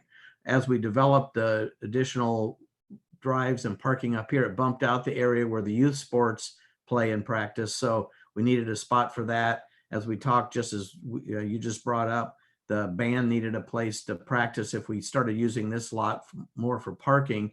So that generated this, a drive to look at a practice location for band and those sports. And on top of that, with the drainage that we've been talking about over and over, we can store storm drainage underneath this in the design of the aggregate beneath the field, so that it can provide that, but it's still a usable piece of site with that drainage happening, that storage underneath it. So that has a double purpose there. This particular area is also surrounded with a more ornamental fence with some brick pilasters around it on the fencing, just to provide a better front look at the 16th Street side of campus as it goes up right against it. So that's the main focus of that area there. This little shaded area right there is an existing drainage area. So what we hold here will release to the west, and there's a drainage line that runs over here. So there's kind of one coming across here and then one that runs through the woods over here that we have to go either east or west with all the storm water that's being generated. So that's bringing us kind of around this side of the site. And before we jump in, but just to talk about with all the student traffic we're bringing in this side of the building, we are upgrading an entrance here and an entrance here, and then the door 25 and 26 entrances here, which we'll zoom in closer to, but that's pushing what I mentioned earlier, pushing up to what we're doing to the building itself in phase 1. And probably discussed almost as much as the buses has been this roundabout. And that's why I wanted to get to this. The other scheme didn't have the final roundabout path. But what we're looking at doing here is our site designers talk about, there's a slip lane here where parent drop-off will slide into a lane and curve around and then loop. And they've worked on stacking depth, and some of this is double car wide, where we can basically try and get all the cars off of 18th or 18th Street to allow some of the other traffic that needs to come through at various times get on through. The city liked this roundabout because right now when the gates are closed, it's kind of a dead end down here and it's hard for people to get turned around. So this allows someone to come down and get back out. The other key component that we've talked about is signage along here as you're approaching on 18th Street, almost like going into the airport, when you need to be in which lanes and how to make sure that you're getting to the location that you want to get for drop off and pickup especially. So this drop off, or the roundabout here, is sized for cars to be able to go one single file around it. But there's always the question about large vehicles, semis getting into the receiving area, which stays over here, and fire trucks and other things like that. We have brought in a traffic design engineer who has looked at this, looked at these turning radiuses, and they're making sure that everything about how the roundabout is done in a way that would meet all the current standards. In fact, to keep this narrow so cars drive at an appropriate speed around here, it's narrower than most big vehicles would want to do, but you see that lighter band around there. That, if you know, when you see roundabouts around the city now, there's also a textured concrete band where their rear wheels can kind of run up on that as they go around this curve to get on out. So that's engineered to anticipate the large vehicles. The engineers have also looked at how to place islands to make sure that the flow is not reversed by someone. They've sharpened up some turns and done a lot of things to help make that roundabout work well when it goes in. So that's a key and a relatively unique. It's not the only roundabout on high school campus. We found several around the city that are starting to pop up here. So it was something that we really looked at hard before that decision was made to go that route. David, I don't know if you want to say anything more about that or if that's enough.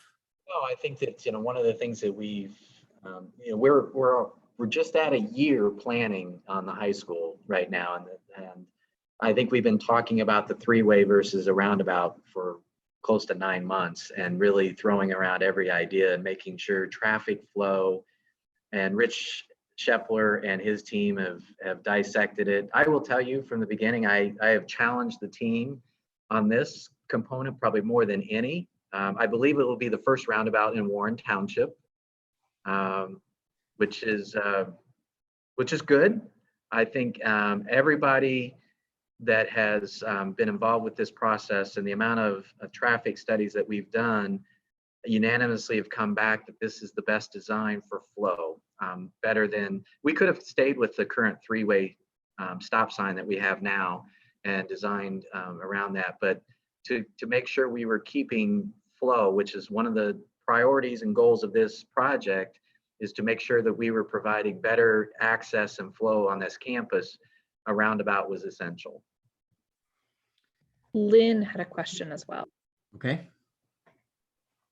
I'm sorry, it wasn't exactly a question. I just wanted to say that I think it's brilliant how you have changed the driving pattern from not having so many the cars back at that main entrance. As a parent, I know many of us have had to drive that way to pick up our students, and then you've got students crossing the road, you've got all this traffic. So I think this is going to be so much better and so much more safe for everybody on that side of campus. And then also I'm just very excited for everybody to use that field, but especially the marching band. That's going to be, as a former marcher myself, I know that the performing arts they're definitely going to really appreciate having that place and space to practice. So thank you for all your consideration and hard work and time put into all of that. Good, that's good to hear. Thank you. Yeah, a goal from the very beginning, Rich and I, as we sat down and we talked about this and trying to come up with ideas with Dr. Hansen, has been to separate the different traffic needs, staff parking, student parking, bus entry and exit, visitors. Right now, it's kind of mass chaos at times, and it's all together. And so separating all of that from a safety perspective, that's the thing that keeps me up a lot is traffic safety on the high school campus. And as we're able to isolate and really give them each their own space, I think it will give us an opportunity, one, to reduce risk, which is always important, but also improve supervision of those areas. I don't know, Rich, if you want to chime in on that as well. Yes, thank you, David. And I was on at 4 o'clock. I was on the wrong one. Thanks to Ryan, he got me on the one where I could speak. So Lowell looks great, everyone. Wonderful job. Yeah, Lynn, when you talked about, that's lot 6 right in front of door number 1. And Dave, you're right. That those time frames keep me up at night. At the beginning of the school and at the end of the school, and making sure that everybody safely gets to where they need to go. But just talking with Andy and John in that initial phase, we had our first meeting at the Career Center, room 301. I said, just stick around until 2:15 or so, and I want you to come out here and walk it with. And sure enough, they did. And that was an area that really needed to be cleaned up. And with all of the separating staff parking and buses and student parking, that was critical, and they've done a wonderful job with that. And you said earlier, just working with these people, they're just, wonderful professionals, and what they've done here, I think is just really amazing.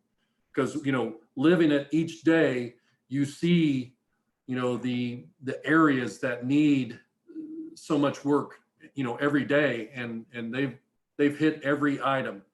And I know that on that traffic circle that we were talking about, I don't know if Andy, if you can show how we've separated the sidewalk for students. I was getting to go to that. Yes. Yeah, you're not getting students on that traffic circle. Yeah, right through there. And then also utilizing speed tables. And I know that they can explain a speed table better than I can to limit the speed going through there as well. Right. Those are those when you go up over it, it's got a flat top and then goes down. The crosswalk is kind of raised up. There are a lot of those things that will be happening around all the leading up to the entrance points to these to just slow people down. As Rich just said, the other thing the city was really pleased to see was trying to put sidewalks along 18th Street as far as we can, and also along 16th Street down here until we kind of run out of, it drops off into the woods over here. And actually we're having to build up to do some of this, but where we're doing, oh, I'm sorry, I clicked and went the wrong way. As we do these decel lanes along here, we're going to go ahead and push some grade out to be able to get a walk pushing on there, and then walks leading in. All the walks coming up to the building are improved. Door 40 right here actually is getting widened because of just the way it lines up. It's getting improvements. And then as we talked before, there will be some improvements coming off all these new entrances over here. So those are all a part of this project. But as Rich got into there, originally, one of the big problems with roundabouts is pedestrians. And so pulling them around it, and also coming from the football field in the evening with all the parking down here, we're giving a good beefy walk along the end of the natatorium here, but leaving some green space between that. So as pedestrians are coming down to their cars and people are exiting, that we keep some distance between the roundabout and those walkers. One of the things that, for you as board members, you will get questions, and, this is something we've been vetting and talking about for a long time. And we've brought this to you as well as the community field, the band practice field there on 16th Street. You will be questioned and you will be challenged on the need and the why we did that. But again, the answer, a lot of that is the drainage that is being required by the city. That current detainage pond that's outside just to the south of the softball field had to be expanded almost all the way to the end of that, what is showing as the drawing on the football field. And so we were going to have to utilize drainage there. There is new techniques, and actually, one of the things we wanted to remind you at Lowell is we're doing the same thing at Lowell, where we're doing underground drainage, because I personally, and I don't think many people like the detainage ponds. When you do have high amounts of rainfall and those fill up different times a year, it just creates liability, risk, bugs. They're difficult to maintain. So we are utilizing on our projects underground detainage. And if we're doing that, then you've spent the majority of money to create that drainage capacity. There isn't a significant cost to then put a layer or a carpet on top of that to make that a more multi-purpose field. And as we have Master Sergeant Little on the call as well, I know he's extremely excited because we don't have really any dedicated space for the band and our ROTC program, which is one of the largest programs in the high school, that they would be able to utilize as well.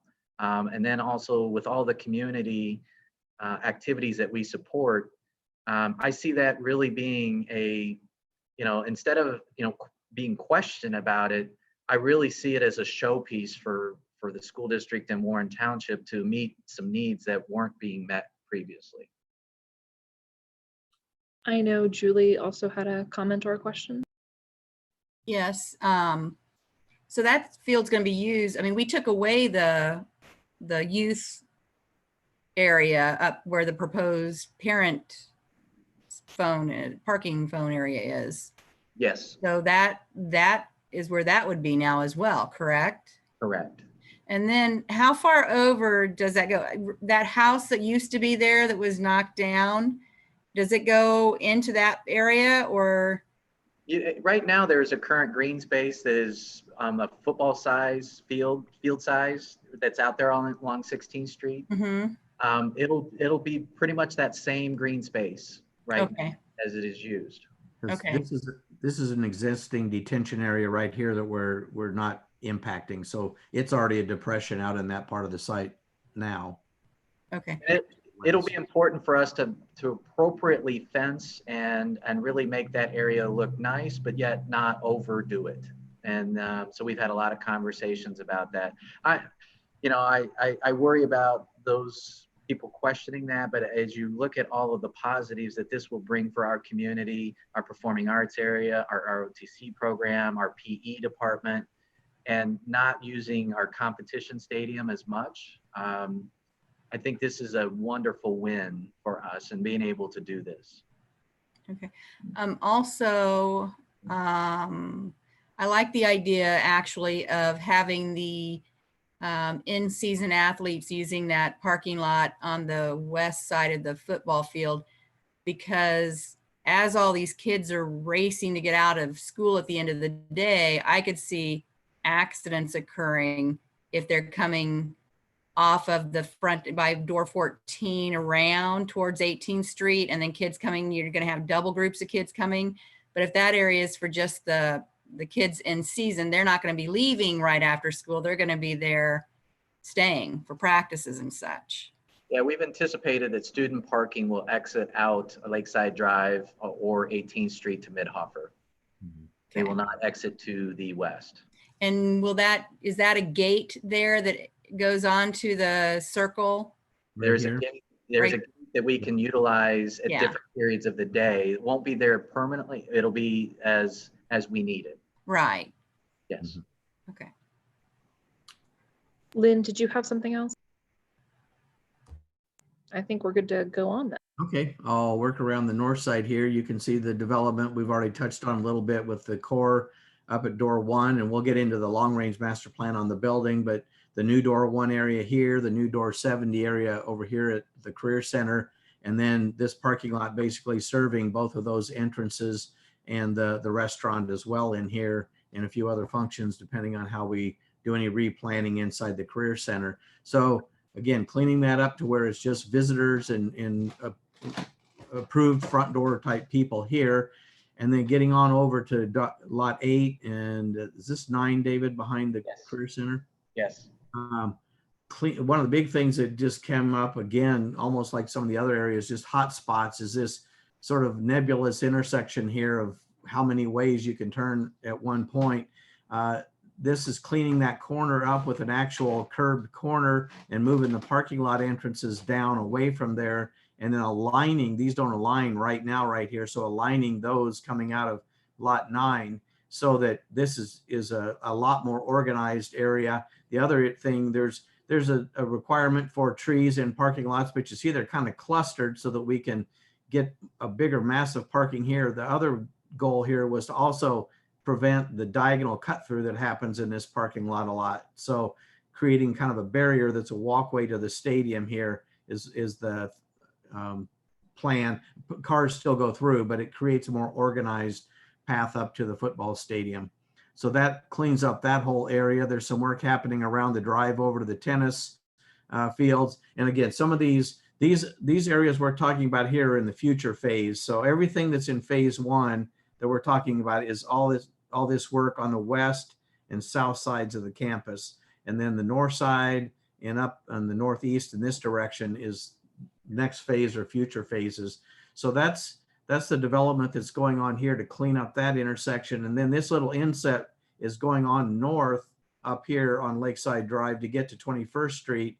This is Lakeside Elementary here. The library is just it's kind of weird because this is not part of that drawing, but the library is right over here. This was, at one point, there were some sidewalks happening to try and take care of some of this in phase 1. But the more we talked about it and the more we saw some really good solutions coming, they involve the city and 21st Street. And so we decided to push this off to when we could have more discussions about how to team with the library. Students currently walk from across the street down through the library parking lot. We probably will get a little sidewalk that helps them cut across in phase 1, but it'll be kind of off the corner of their parking lot. And so with all those conversations that needed to happen, that wasn't something that could work into the timing of phase 1. And so that has been pushed off, but there is an effort as we work through these phases to improve that circulation, both pedestrian and cars going up to 21st Street. So that kind of wraps up the building master plan itself. Anything else that you want to touch on, David, before we move into? No, let's go ahead and go into some of those specific areas. Okay, here's the building master plan. And as I mentioned before, these dark blue areas, which we'll zoom in on, are the door 18, which is a new entrance. Actually, currently there's an exit right up here, but door 18 is being developed a little bit more. Door 21 is being enlarged and enhanced as we come out, because one of the goals of the master plan is to try and streamline this east-west corridor right here that ties over to the Career Center and open that up as we push out the front with the future door 1 improvements with the office. And then down here at door 25 right here and 26 along the current Hall of Fame here, we're looking at expanding that area and modifying door 26 so that we can get a better Hall of Fame and surge area outside the gym for varsity events in the gym. This is the sort of the lobby area with the concessions right here to get you oriented. And so one discussion has been that we can bring visitors in one way and home in another way primarily, and kind of help separate those crowds. Then the darker brown areas down here, the performing arts areas that are getting the facelift upgrades in this area. So those are the main components of the building part of phase 1, is improving these 4 entrances, actually counting 26 along here. And we have some renderings of those here in just a second. And then doing upgrades throughout the performing arts area. And before I jump to the enlargements, I'll just talk about performing arts here. We've got choir here, we've got show choir, we've got the music library, we've got percussion along this side. So all those rooms are getting new HVAC. We're actually taking and enlarging a mechanical room in the end of this area down by the clinic and guidance so that we can provide there are major humidity problems in these rooms along here. This room actually runs off of another system, but we're redoing all the HVAC in this area to take care of that. And then all new floor finishes, wall finishes, ceilings in these areas, LED lights. The pit in the band room is being filled in and brought up to a flat floor. That was a request of the band department. And then new instrument storage cabinetry in the instrument storage room. I'm hitting kind of the highlights. There are a lot of little small pieces here, but each one of these rooms is getting a new sound system. Right now, the sound systems are old. Some of their ensemble rooms and other rooms don't have sound systems. So those are new sound systems that tie into their Bluetooth and other things that they use on a regular basis. So those are being taken care of. And then upstairs, the keyboarding lab is up above, excuse me, it's actually over above this area up here. And then also the drama classroom that's above. So there's two other performing arts spaces upstairs that are getting the same facelift. So that kind of gives the general scope. And then just before we move into the detail over here, the master plan looks at pulling the administrative offices out of here, building new ones out front with a true secure vestibule instead of having to have the desk floating out in the front lobby area like it does now. Move the office functions out here, and then eventually move guidance from back here up to this area. And so there's a domino effect pushing its way through the building. That's why these colors are all lighter, just they're the future phases. Similar things happening over with the Career Center, creating a new front door area out here, reworking some of the departmental areas behind. There's been discussion on whether we pull cosmetology up this direction or not. Those are just things to still be worked through, but that would bring all that public access to the restaurant and to cosmetology off this main central parking area. So all your visitors to those programs would be coming up here. So that's a strategic thing to talk through as we work with the staff in the Career Center as well. So that's the long range look at the master plan. I may just jump into these three entrances real quickly. Door 18 is the new entrance where we're creating two pairs of doors going out. And we're also looking at developing a monitoring desk right here. It would be just a desk like a concierge, for lack of a better term. But during daytime, it would be a full-time workstation, but monitors could be stationed here to monitor just the student traffic in and out in the mornings, peak times. But then also when you have AAU events and things happening in the building on off hours, this could be a good checkpoint for people coming and going and a place to just orient around as you need information. And then dropping on down the A hall to the north end of the, sort of the north end of the Hall of Fame is door 21, which is coming again off that big east-west hallway. We're adding a set of doors. Right now there's just a single pair of doors here. We're adding a second pair of doors and an entrance element, and then improving that is again for all that improved flow that we're trying to push out to the west side of campus. And then along the Hall of Fame here, along the gym, we are pushing out, creating a new exterior wall line farther out here. So the current door 25 gets a vestibule. It does not have a vestibule now. That will help again with some energy conservation. Door 26 gets modified, but this whole blue area is new square footage that will allow us to expand. The columns here are the existing exterior wall columns that will be opened up through here when this wall goes away. And then we're starting discussions now about how to effectively use this for the display of the Hall of Fame concepts that we want to develop here. So that's the basic idea of that. And just to kind of take a look at what those elements are, if you know what door 14 looks like now, we're trying to keep that same look of the high entrance with the canopy coming out and a column freestanding out on the corner. And again, just kind of carry that image around the campus. So door 18 and 21 are mirror images of each other, but add that on in those locations with good walkways coming out to the student drop-off pickup areas. And then this is the tying of door 25 over here and 26 tucked back underneath here together with a colonnade that kind of picks up the columns off the front of the Performing Arts Center and gives a really nice exposure to that Hall of Fame as you approach the building. We're talking about various concepts to get the Warren brand front and center as you approach the building out here. We do have some new graphics for gymnasium entrance and performing arts entrance and some of those kind of features that will be able to work their way into the plan as well as we develop that. So that's the last slide as far as images go.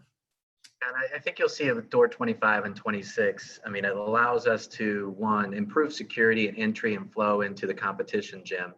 because we can have like we do with football, we can have a home and a visitor entry point, which I think is good to sometimes separate that. But Angie, go to the next one. I think it also gives us, when you look at that, the ability, which we haven't used well in the past, the ability to create almost like a plaza out there and really showcase. I mean, we are a site that gets utilized a lot by the whole country as far as events. And so the ability to really market and show what Warren Central is and utilize that as a plaza is a goal of ours, you know, for signage, visibility, branding, you know, all of that. And I think it's, I think that will really give us some extra space in there, almost as a commons. If you look at that Hall of Fame now, I mean, it's dark, it's not used well. And so it gives us the opportunity to have discussions of how is that going to look? And that's, I mean, all of you will be involved and invited to help with, you know, us creating this new plaza and commons and Hall of Fame entry point. So I know Rich is really excited about, you know, cleaning that west side of the building up. Mm-hmm. Yeah, I think that the branding of Warren, it came up in a conversation, I think last week that we had. I'm a Washington Township person, and going to the Warren football stadium is intimidating. So we kind of were talking about that same kind of feel coming up to this entrance of what is the Warren brand that we want to present people with as they approach the building, and a lot of opportunity here. I know Julie has a comment or a question. I did have one more slide. I'm sorry about the estimate. Oh, I'm so sorry. I missed that. Continue on. No, that was my fault. Go ahead. If there's questions, we do have an estimate that Skelman put together that maybe we should just hit the highlights of that. Victor, if you want to walk through this, and then we can hit questions as long as we need to. We'll do that. I'm sorry. I thought when you said it was the last picture, I misunderstood. My apologies. No, I was wrong. I forgot I had this slide. So Victor, go ahead and just take it for a minute. Well, John mentioned earlier that we were targeting a $15 to $16 million project, and this is all based on Mr. Holton, the financial consultant's strategy to manage tax rate and maximize your financing opportunities. And this kind of shows the evolution of a couple priorities. The column to the right there is our last estimate, and you'll see that the site work is over 2/3 of the cost of the project. And you'll see those different components, the west parking, south parking, football, multi-purpose field, the southeast parking, which originally we didn't think we could afford. But after talking to Mr. Shepler and hearing some feedback from staff, it was really a critical piece of that site work phase and timing. And then you'll see the other component of the project is the building additions and renovations, those two entrances, 18 and 21, the expansion of the Commons Hall of Fame, the new 25-26, and then the remodeling of the performing arts component brings us to a little over 12.7 million. Of course, with a soft cost budget, that puts us about 15.9, which I think is still well within our strategy for financing, Mr. Hull said. I think what's really has worked out well is that we were able to match a budget that was set on financing without really knowing the total scope of the project, as John had indicated, but it's really fell together nicely in that I'm excited that we're going to be doing site work on the same side of the building that we're doing additions, on the same side of the building that we're doing renovations, and that this is going to be challenging for Mr. Shepler and his team, but at least we're able to concentrate our work. And I hope that once we're done on the west side of the building, we're not going to go back in future phases. And even the South 16th Street, some of the work we've planned in the future will not significantly conflict with what we've done here. So that's the budget. And I don't know if you have any questions, be happy to answer it. I was going to mention one thing, Victor, because this is a large piece of work that you guys did, Skillman, that is, on putting together costs. This is while we were still trying to figure out what we could fit or not fit within the overall budget. So all those north and east project areas of scope, they have estimated, so we know a budget amount for those moving forward, and we're able to kind of pull and push and pull those in and out of different scopes to hit the target. But that was a significant effort to go ahead and estimate those, even though we knew our phase one budget was not going to handle it, but it gives us a good idea of where we're headed down the road. That's a good point. We really know the cost of the overall master plan from a site development standpoint. And you'll see that that's approximately $3.8 million. And we'll be able to choose how to best match that with the architectural components that we want to do in the next future phases and manage again with Mr. Holt's budgeting strategy.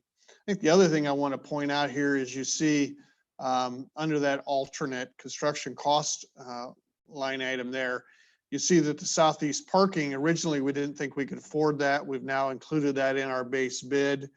The other piece is that we did look at a more significant reconstruction of the Hall of Fame. CSO had looked at, taking the roof off and reconstructing that, and that was something that just didn't fit into the budget. And I think after Mr. Holt and Mr. Shepler and others looked at that, probably didn't meet the priorities against the overall strategy. And so we are at each phase of the game, the process here. We're evaluating sort of what's the cost benefit of each solution. And there was a situation where we were able to do the improvements at door 25 and 26 and meet all the goals and do it for about $2 million rather than something more like 2.8. So that's just one of many examples of how we prioritize the budget against the scope. Okay, President Burke, I apologize for missing that slide, so turn it back over to you. Not a problem at all. Julie, do you want to go ahead? Yeah, I'm guessing that means there's not going to be a circle in the performing arts area. Is that correct? The circle's going away from what it looks like in this picture? Oh, that'll still be there. Oh, it will be?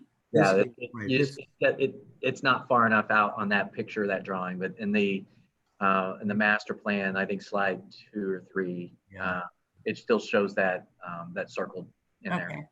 Because we will still utilize that for our special needs bus population. It's still here. Oh, okay. Okay. All right. And then I'm going back to the community field. You said that's going to be fenced in? Yes. Okay. So is there a track around the outside of it?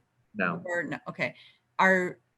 Is the community going to be able to get in there to like maybe walk around it, or is that just going to be locked when? Right now, I mean, it's just a practice field. I think we would probably want to control access into there and out of there. So it won't be fenced like you. We're really looking at more of a decorative wrought iron type of fence along 16th Street, make it look a little more attractive. Okay. But we will try to limit access on and off of there. Okay. All right. Lynn, did you have something?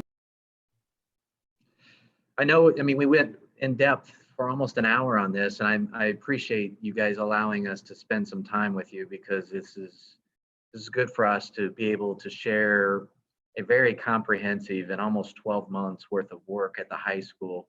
And one, because we are going to be going out to bid, May 29th, I think. Mm-hmm. And so in July, you're going to be approving some of these bids. And so I think it's a good opportunity for us to kind of give you an overview ahead of time of what these different bids would look like and what you would be approving into the future. Yeah, I think it's been really good to see a comprehensive overview of what we're looking at, even if it does mean we get the first traffic circle in Warren. Come on, challenge us. This is we work best when we are people are questioning and going through some of this. I don't know, Mr. Shepler, if you want to add anything.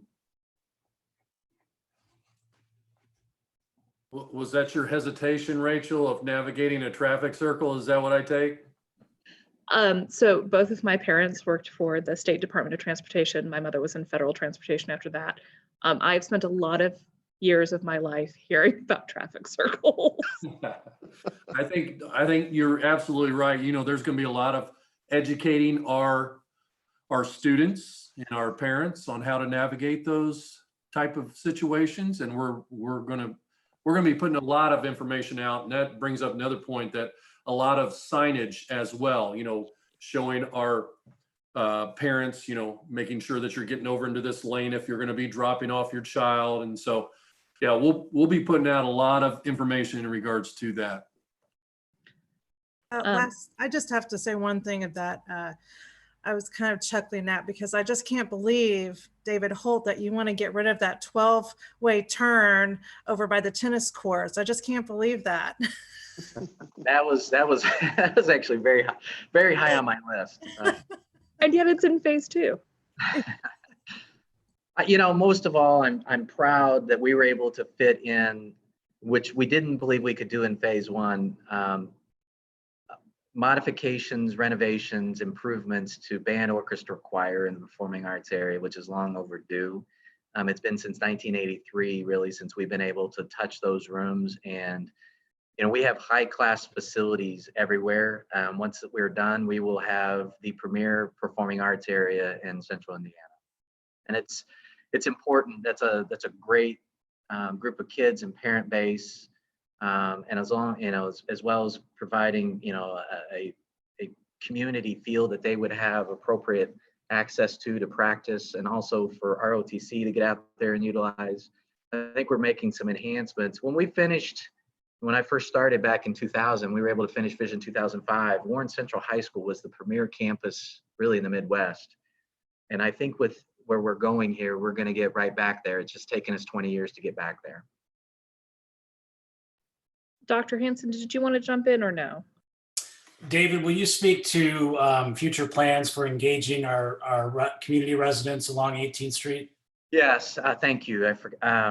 We had originally planned before the shutdown, we had a meeting that was scheduled for April 28th. We think it's important, even though it's not required, the residents along 16th Street and 18th Street, we think it's important to engage them and to have conversations with them, because they're our neighbors, and we are still looking at ways to engage them into this process and let them know. Specifically along 18th Street, we believe that this will significantly improve some of the backups and traffic on game nights. There will be additional lighting, there will be sidewalks. Along the 16th Street side, I think we're going to, you know, improve pedestrian traffic, because there are still a lot of students that walk along 16th Street west towards Post Road. And so we still have every intention to engage a community dialogue and forum. We have Churchill and Antrim, Andrew Wirt, who is a kind of planner and zoning person, to help us with the engagement of those. I think there are about 35 neighbors that we want to invite in to have conversation with them. Thank you. Julie?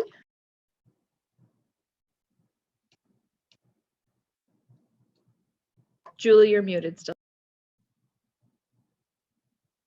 I'm not a big roundabout fan, but as I look at this, it looks like to me, there's a lot of times that only part of that roundabout is utilized.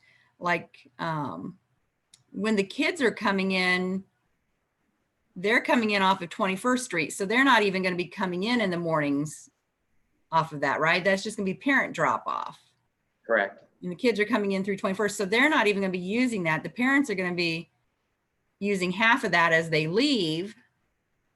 And then I don't see any way where people are going to have to drive around it, you know, over and over. You know what I mean? I just think it's very well thought out.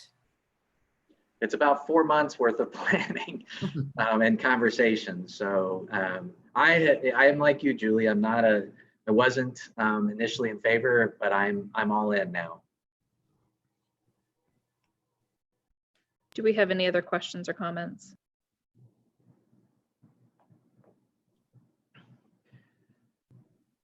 Okay, I don't see anything. I think we are good for this section. Yeah, I want to thank the CSO and Skillman team. I mean, they have been, and their partners, been terrific in this process. I look forward to every other week in the meetings that we have, because they're very engaging and challenging, and we've put together a really good plan. I'm proud of where we're heading. Yes, thank you guys so much, and thank you for the presentation as well. It was good to see and to be able to talk through it. Thank you. Thank you. So now it is going to be Mr. Gallmeyer and the student photography RFP. I'll kind of lead off a little bit. We have the opportunity this evening to present to you, and Mason will go in depth. It was time for us to reevaluate our student photography contract. Our contract was coming to an end. Several years ago, we made the decision, and most other districts have followed this suit, to consolidate your student photography into one contract and one program to maximize opportunities, potential services, and those types of things. So our contract was up, and so it was time for us to reissue a new RFP. And so with that, Mason, if you'd like to share kind of your slides, and we can go through the results of that. I'm going to interrupt just real quick, Mason, to Sure, let go everyone know Terry was having some issues, so she's on speaker on my phone. Oh, okay. Yeah, thanks, David. Good afternoon, everyone. Dr. Holt, President Burke, members of the board. So for the last 10 years, we have been with LifeTouch, and like David said, it is the end of our contract year, so it's time to put out a new RFP. We did that back in January. We advertised the RFP, and within the RFP, we have a couple parameters to look at. It is a 5-year commitment beginning next school year till FY26. We have 5 kind of distinct things that we looked at within the RFP: quality of service, safety and security. I'm not just taking the pictures, but all the emails and everything that the picture vendor does. Price and value that our parents obviously will really pay attention to.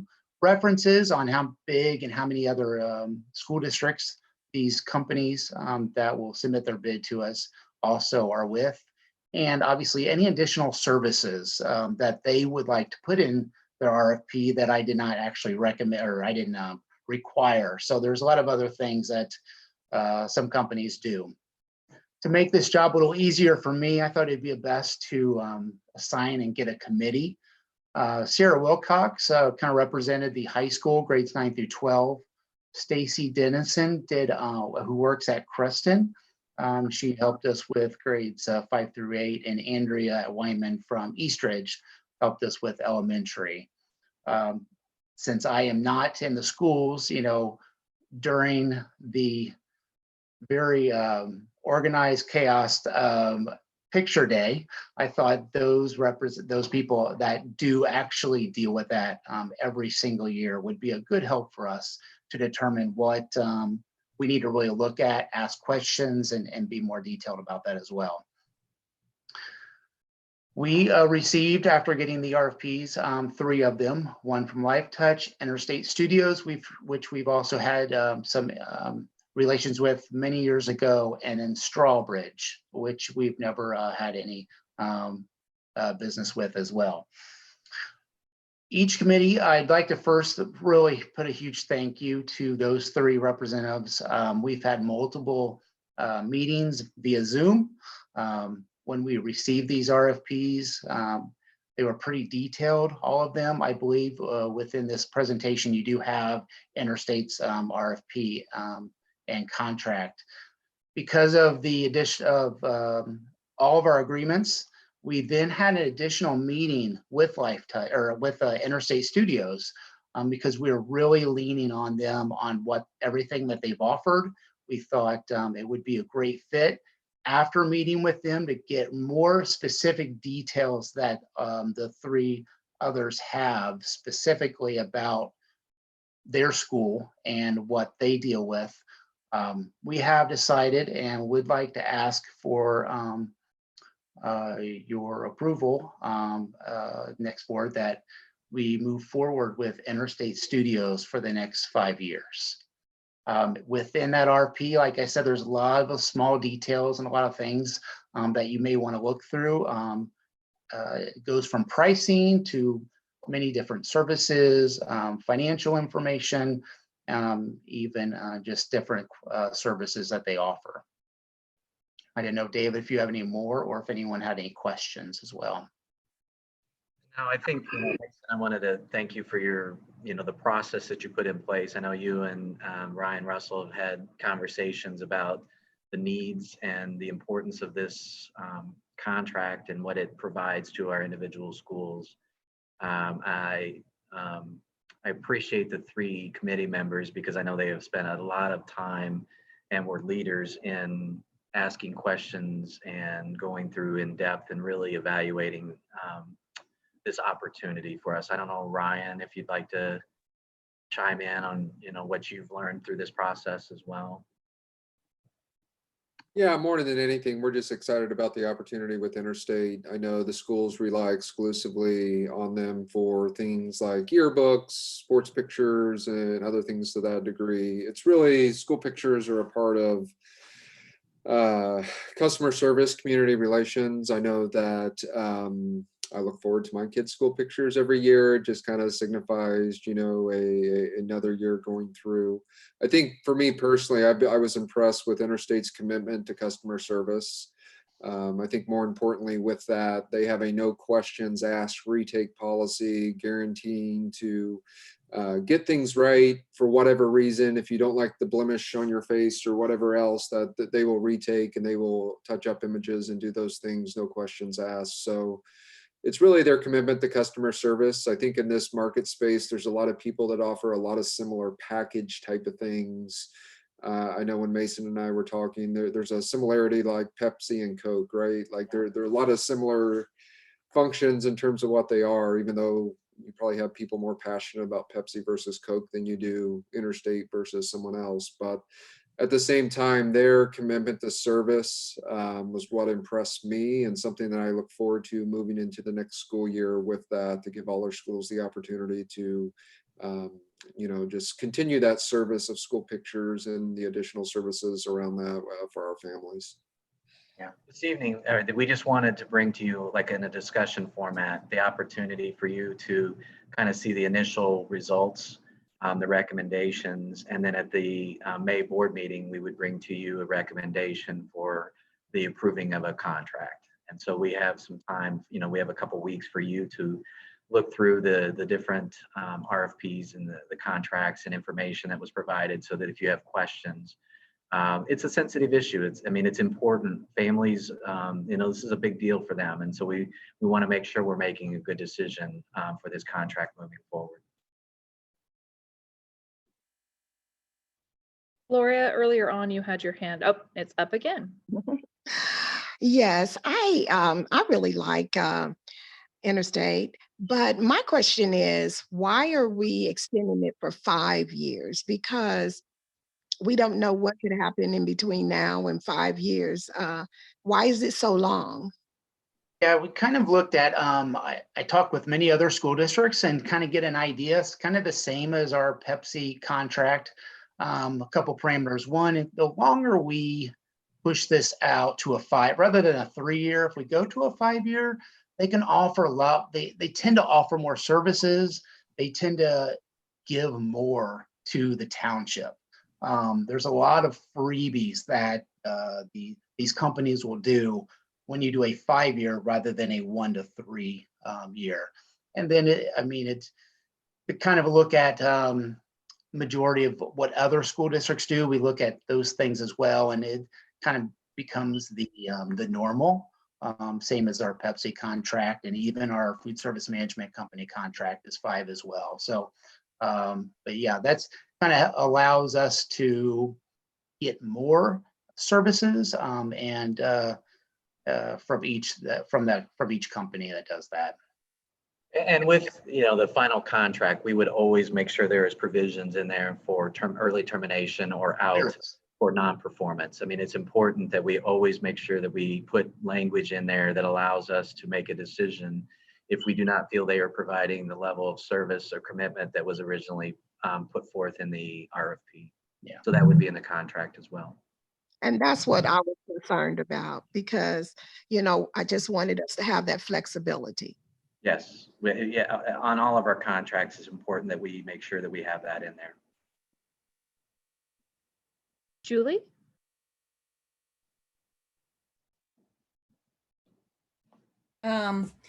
My questions run along the high school side of it. The cost of yearbooks are getting really expensive right now. Will that go down with this group? I know that's all I hear are complaints about the expense of a yearbook at the high school level. I can look at and get with Sarah in regards to specifics of the cost. I don't have with me, I don't think the actual cost of what it was before. So let me get Like some more. $50 or $60. It's expensive. Okay. Yeah, and I will just kind of reach out with them in regards to the specific cost and get back with you on that. I guess that's my main concern is the cost to parents, because, you know, this may be a real good deal for us. But I think we need to think about that aspect of it as well, the cost of the yearbook. And then also, I know with Life Touch, all seniors had to have their yearbook picture taken there. So everybody went there and paid $15 for a sitting fee, but their photos were pretty expensive. So a lot of people went elsewhere for the actual senior pictures. It'd be nice if they were reasonable in price so that if parents, you know, didn't feel like they had to go elsewhere for senior pictures because of the expense. Okay, yeah, that was definitely a conversation that Sarah had with when we did our individual is the cost, and she kind of relayed to me as well as even the other two that the cost similarity with our current one with Life Touch and with what Interstate was going to do was very close to the same. That's kind of one of the points they made on their when they kind of compared and contrast each to me. So, but I can get more specific with yearbook. Yeah, I'd be interested in seeing, you know, I'd be interested in seeing what Life Touch charged our seniors for photos, you know, for packages for this year, and what Interstate charges for photos for seniors this year. If we could, I don't know if we can get that comparison or not. That'd be nice to see, though. Absolutely. Well, I mean, both the yearbook conversation cost and then the senior picture cost, we'll get with you before the end of the week. I also had a question. So years ago, team pictures were taken in a group, like you got everyone together, you put them on the thing, they took a picture. In recent years, they have been green screened together. Do we know, and I've looked and I might have missed it, does Interstate do it one way versus the other? They both actually. It's really up to what the either the coach wants or the administrator wants at each school level. They give them the options, and then they go from there.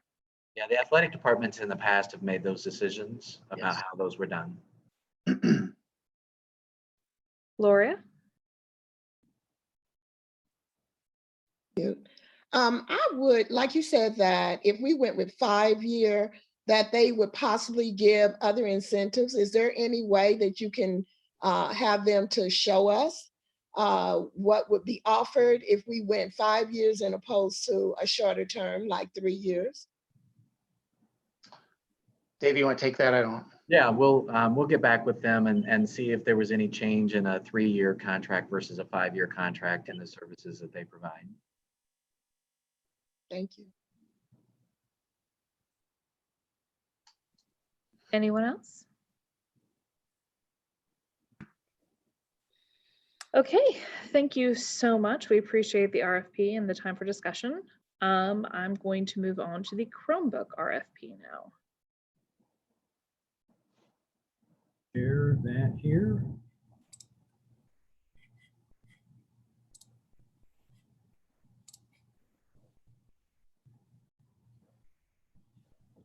Good evening, and thank you, President Burke, Dr. Hanson, members of the board.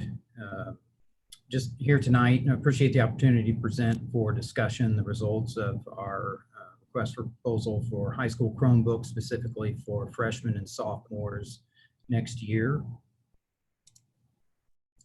Just a bit of a timeline there on how this went. We got delayed quite a bit in between the received responses and the completing of the scores. That had to do obviously with the COVID-19 issues that came up for us internally. The other thing we ran into is other school districts. The references weren't always quick to get back to us. But we feel like we've gotten good information on all of these vendors that submitted. We asked for 2,000 quotes for 2,000 Chromebooks, and we allowed the vendors to submit up to 3 devices. We asked for new, not refurbished Chromebooks, and just to include whatever warranty information, and 3 references, and then each of them sent us 2 demonstration devices for us to actually hold and test. This is just the scoring matrix we used. Obviously, price was very important. The next most important thing, and particularly in these times, is the production and inventory and delivery of the units. And then organizational strength, the references, whatever prep and white glove service they could offer, and then just following the guidelines of the RFP. So as you can see, we received about 16 responses from 8 different vendors. And each, you can get a breakdown here of, depending on the device, you can see generally it was the Lenovo or the HPs, although Trox submitted Acer and Dell also. They were a little more expensive. So it's a combination of the device price, the Google license that's required, the case, that's the plastic shell that would go on the device, and then just what is included with the prep and white glove service. So one of the big things for us on prep and white glove service is we can have the items come to us already asset tagged. It's green delivery, so we don't end up with a ton of cardboard and styrofoam that we have to dispose of. They take care of that. So some of these vendors we've worked with before, many of them we have not. RTI is the last group that we worked with. However, going through the results, again, the pricing was really close on the units for the most part, essentially because they were those 2 devices. We found that the companies were all strong, the references were all strong. It really came down to 3 categories: the price, delivery of the inventory, and then the prep and white glove service. What made ProSys, who is our recommendation, stand out a little more was actually the delivery of the Lenovo 100Es. We expect that we'll get that delivery in July, which is before we would actually need them. And then on the prep and white glove service, they were a little more expensive there, but they offered a few more options. Specifically, one thing that we liked was helping us become certified with Lenovo as self-maintainers so that we can make the repairs ourselves. That's particularly important that we turn around those repairs, whether it's warranty or damage that's done to it, because especially at the high school where we're one-to-one, and the elementary schools where we would be one-to-one, for example, to get those turned around so they're back in the kids' hands as quickly as possible. We've tried accidental damage programs before where we send them off to be repaired, and the turnaround time is just too long, especially for the high school. So this is to replace, we're trying to phase out the HPs that we currently have. So we'll continue to use those for juniors and seniors. And then each year we would just replace at the high school the freshmen with a new fleet of devices that they would use for all 4 years, which is something we need to do at all levels. It just helps if we're only replacing 3 grade levels a year. rather than all of them at once. We, when we got the Race to the Top grant, we bought all of them at one time, and then we replaced all of them at one time. Well, when you don't have that large grant lying around, it's hard to have that huge expense one year and then literally no expense for 3 years. It's better to have just sort of that cost of doing business. So again, our recommendation would be ProSys. They're a local company. So they're based out of Carmel. So easy to get in touch with. If we did need them for repairs, they have a full repair site there. They'll actually repair the HPs if we ask them to as well. So I'm glad to take any questions about this. Julie? Out of curiosity, what do we do with the ones once they're done? Like the seniors, when we set up this rotating system and we have new ones for the freshmen coming in, what do we do with the old ones for the seniors? Do we sell those or? We haven't to this point. Okay. They've all been purchased with Race to the Top funds. So the disposal of those is a little more complicated. There really isn't, after 4 years, much residual value on the market. So it really doesn't make much sense to sell them. Where we find the greater value for them is use in other areas, right? So some of the ones that we have pulled back from first and second grade, we've used for staff. So we have devices that sit in each building. So instructional specialists can get on there, transportation can use them to do their training, et cetera, et cetera. So the real value is just how we can use and have as backups for other grade levels. So yeah, that's the best use of them at this point.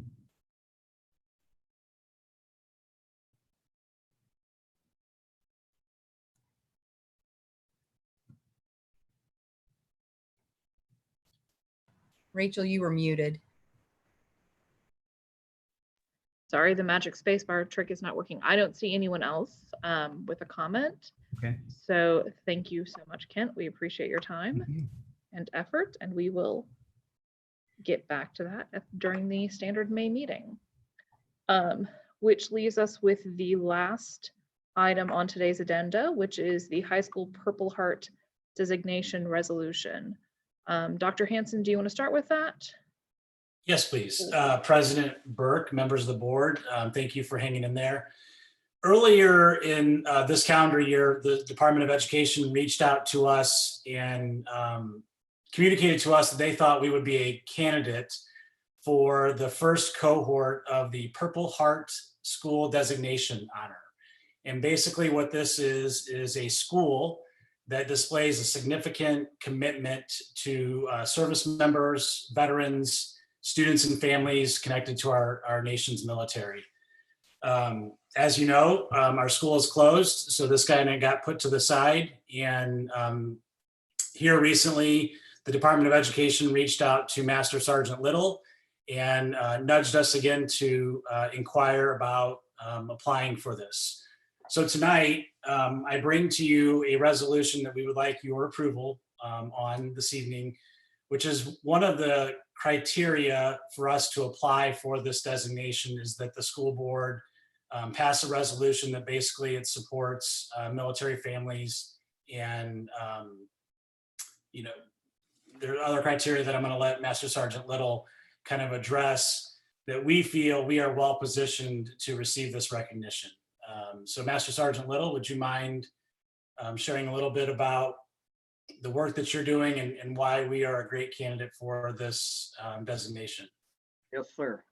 Good evening, everyone. I have been coordinating and contacting with Robin LeClaire and Jennifer Watson and going over the criteria. We've been doing the majority of this for the 10 years that this program has been here. It's just now time that the school is actually recognized for what we have done. Going over, like the superintendent said, the resolution, reading over the resolution, all of the wickets that go along with it is, I mean, this whole district supports the military already in a very functional way. The only thing that we did not have in play was the actual resolution and the website. Besides those, I am completely trained up as the point of contact according to the regulations that need to be done. I also did their courses; those are done, and I've been working with Kim Ashbury to get the website going. But besides that, everything that's required, we've already been doing. We have already been doing it. When it comes to one of the biggest things that the district has to be involved in is the interstate compact. And with the interstate compact, all 50 states are part of the interstate compact. And that is when we get a military family that comes on board, taking consideration the few. And what I'd like to read to you is exactly, some of the specifics of the interstate compact, if you don't mind. The first one was enrollment.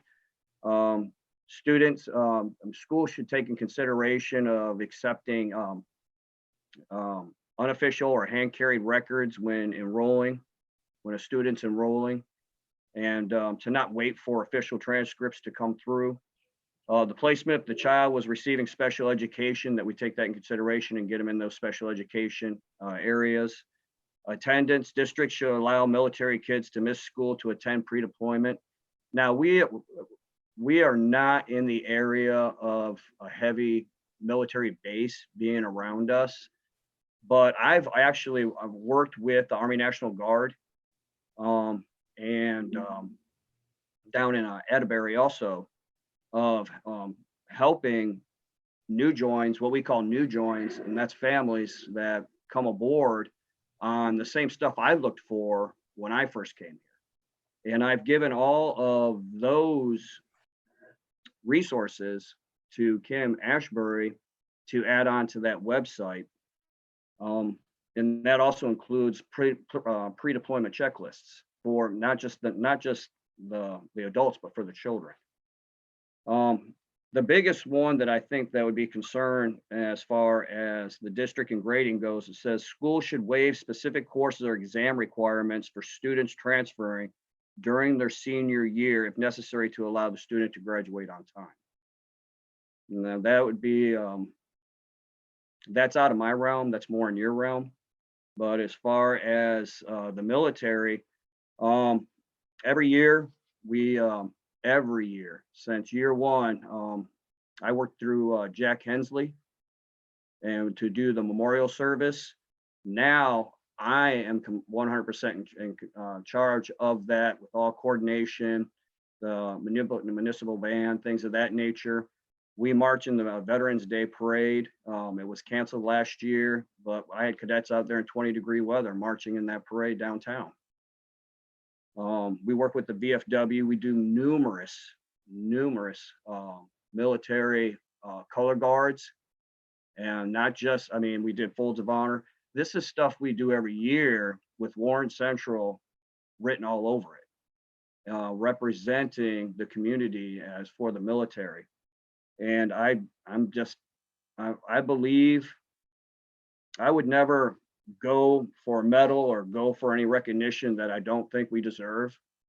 But I do believe in this district, I do believe that this resolution needs to be signed, and I do believe that this whole district deserves this designation.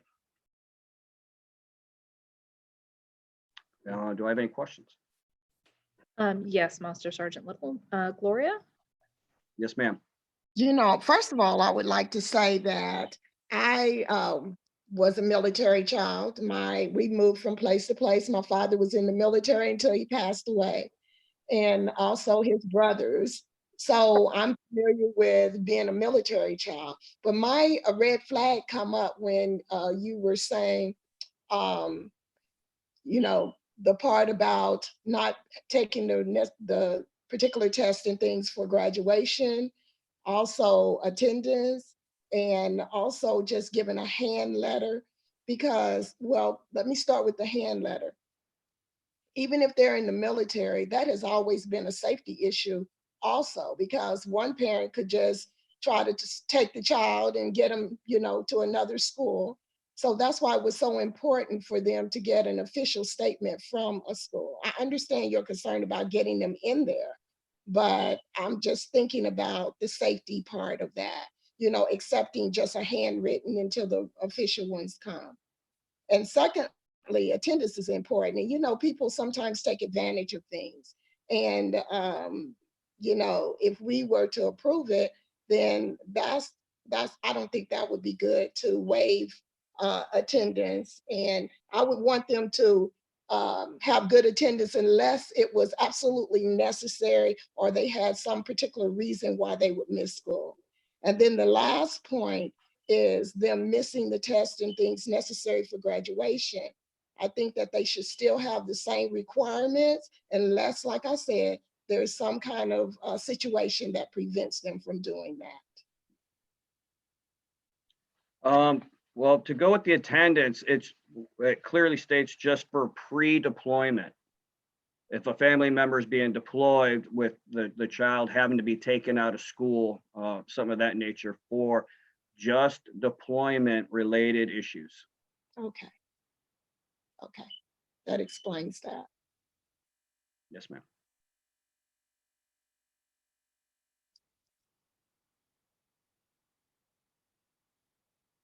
Julie, did you have something you wanted to add? Yeah, this is, if I understood you right, it's the DOE that's wanting to give this out, correct?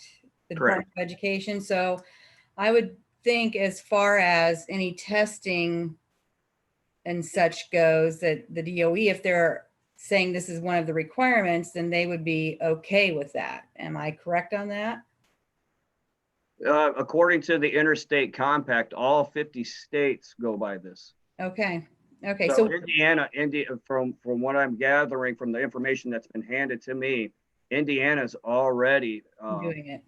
Already approved this. Okay. Okay. So we're doing it already, basically. Correct. Okay. Okay. I'm very much for this. My grandpa died in the war when my dad was 3 years old. My dad didn't know his dad. And I just think, especially like the pre-deployment stuff, I think a child should have a right to, I don't know if that's saying goodbye to your parents when they're getting deployed. I'm not sure what all the pre-deployment stuff is, but if that's part of it, I would hope they could do that. Yeah, I think that's why they worded it the way they did for the attendance, because like Gloria was saying, attendance is important. So it would be that extreme of just deployment related issues.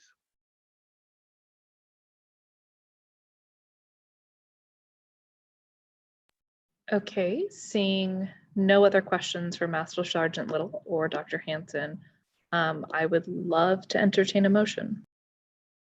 I'll make a motion. I'll second it if you haven't gotten a second yet. Terry beat you to the seconding. All right. I was just muted over here. So Lynn made the motion and Terry seconded it. We're just going to do a group voice vote. So all those in favor, please. Oh, I have a question before we vote. Now, are we voting on the Purple Heart and approving all of those things that we talked about, the handwritten letter, the attendance, the test? Are we saying that we're approving all of that? Because, I would like to, think about that and get a little bit more clarification on that before voting on something like that. I like the Purple Heart idea, but. Ma'am? Yes. For the enrollment, it's not handwritten. It was unofficial or hand carried in records. Oh, okay. Unofficial or hand carried in records from the school that they had just come from. Okay. I thought you said handwritten. Okay. No, I apologize. No, it's hand carried records. Okay. All right. Gloria, the resolution should be the document being shared on your screen. Okay. All right, I just needed that clarification. Yes, ma'am. Yes, ma'am.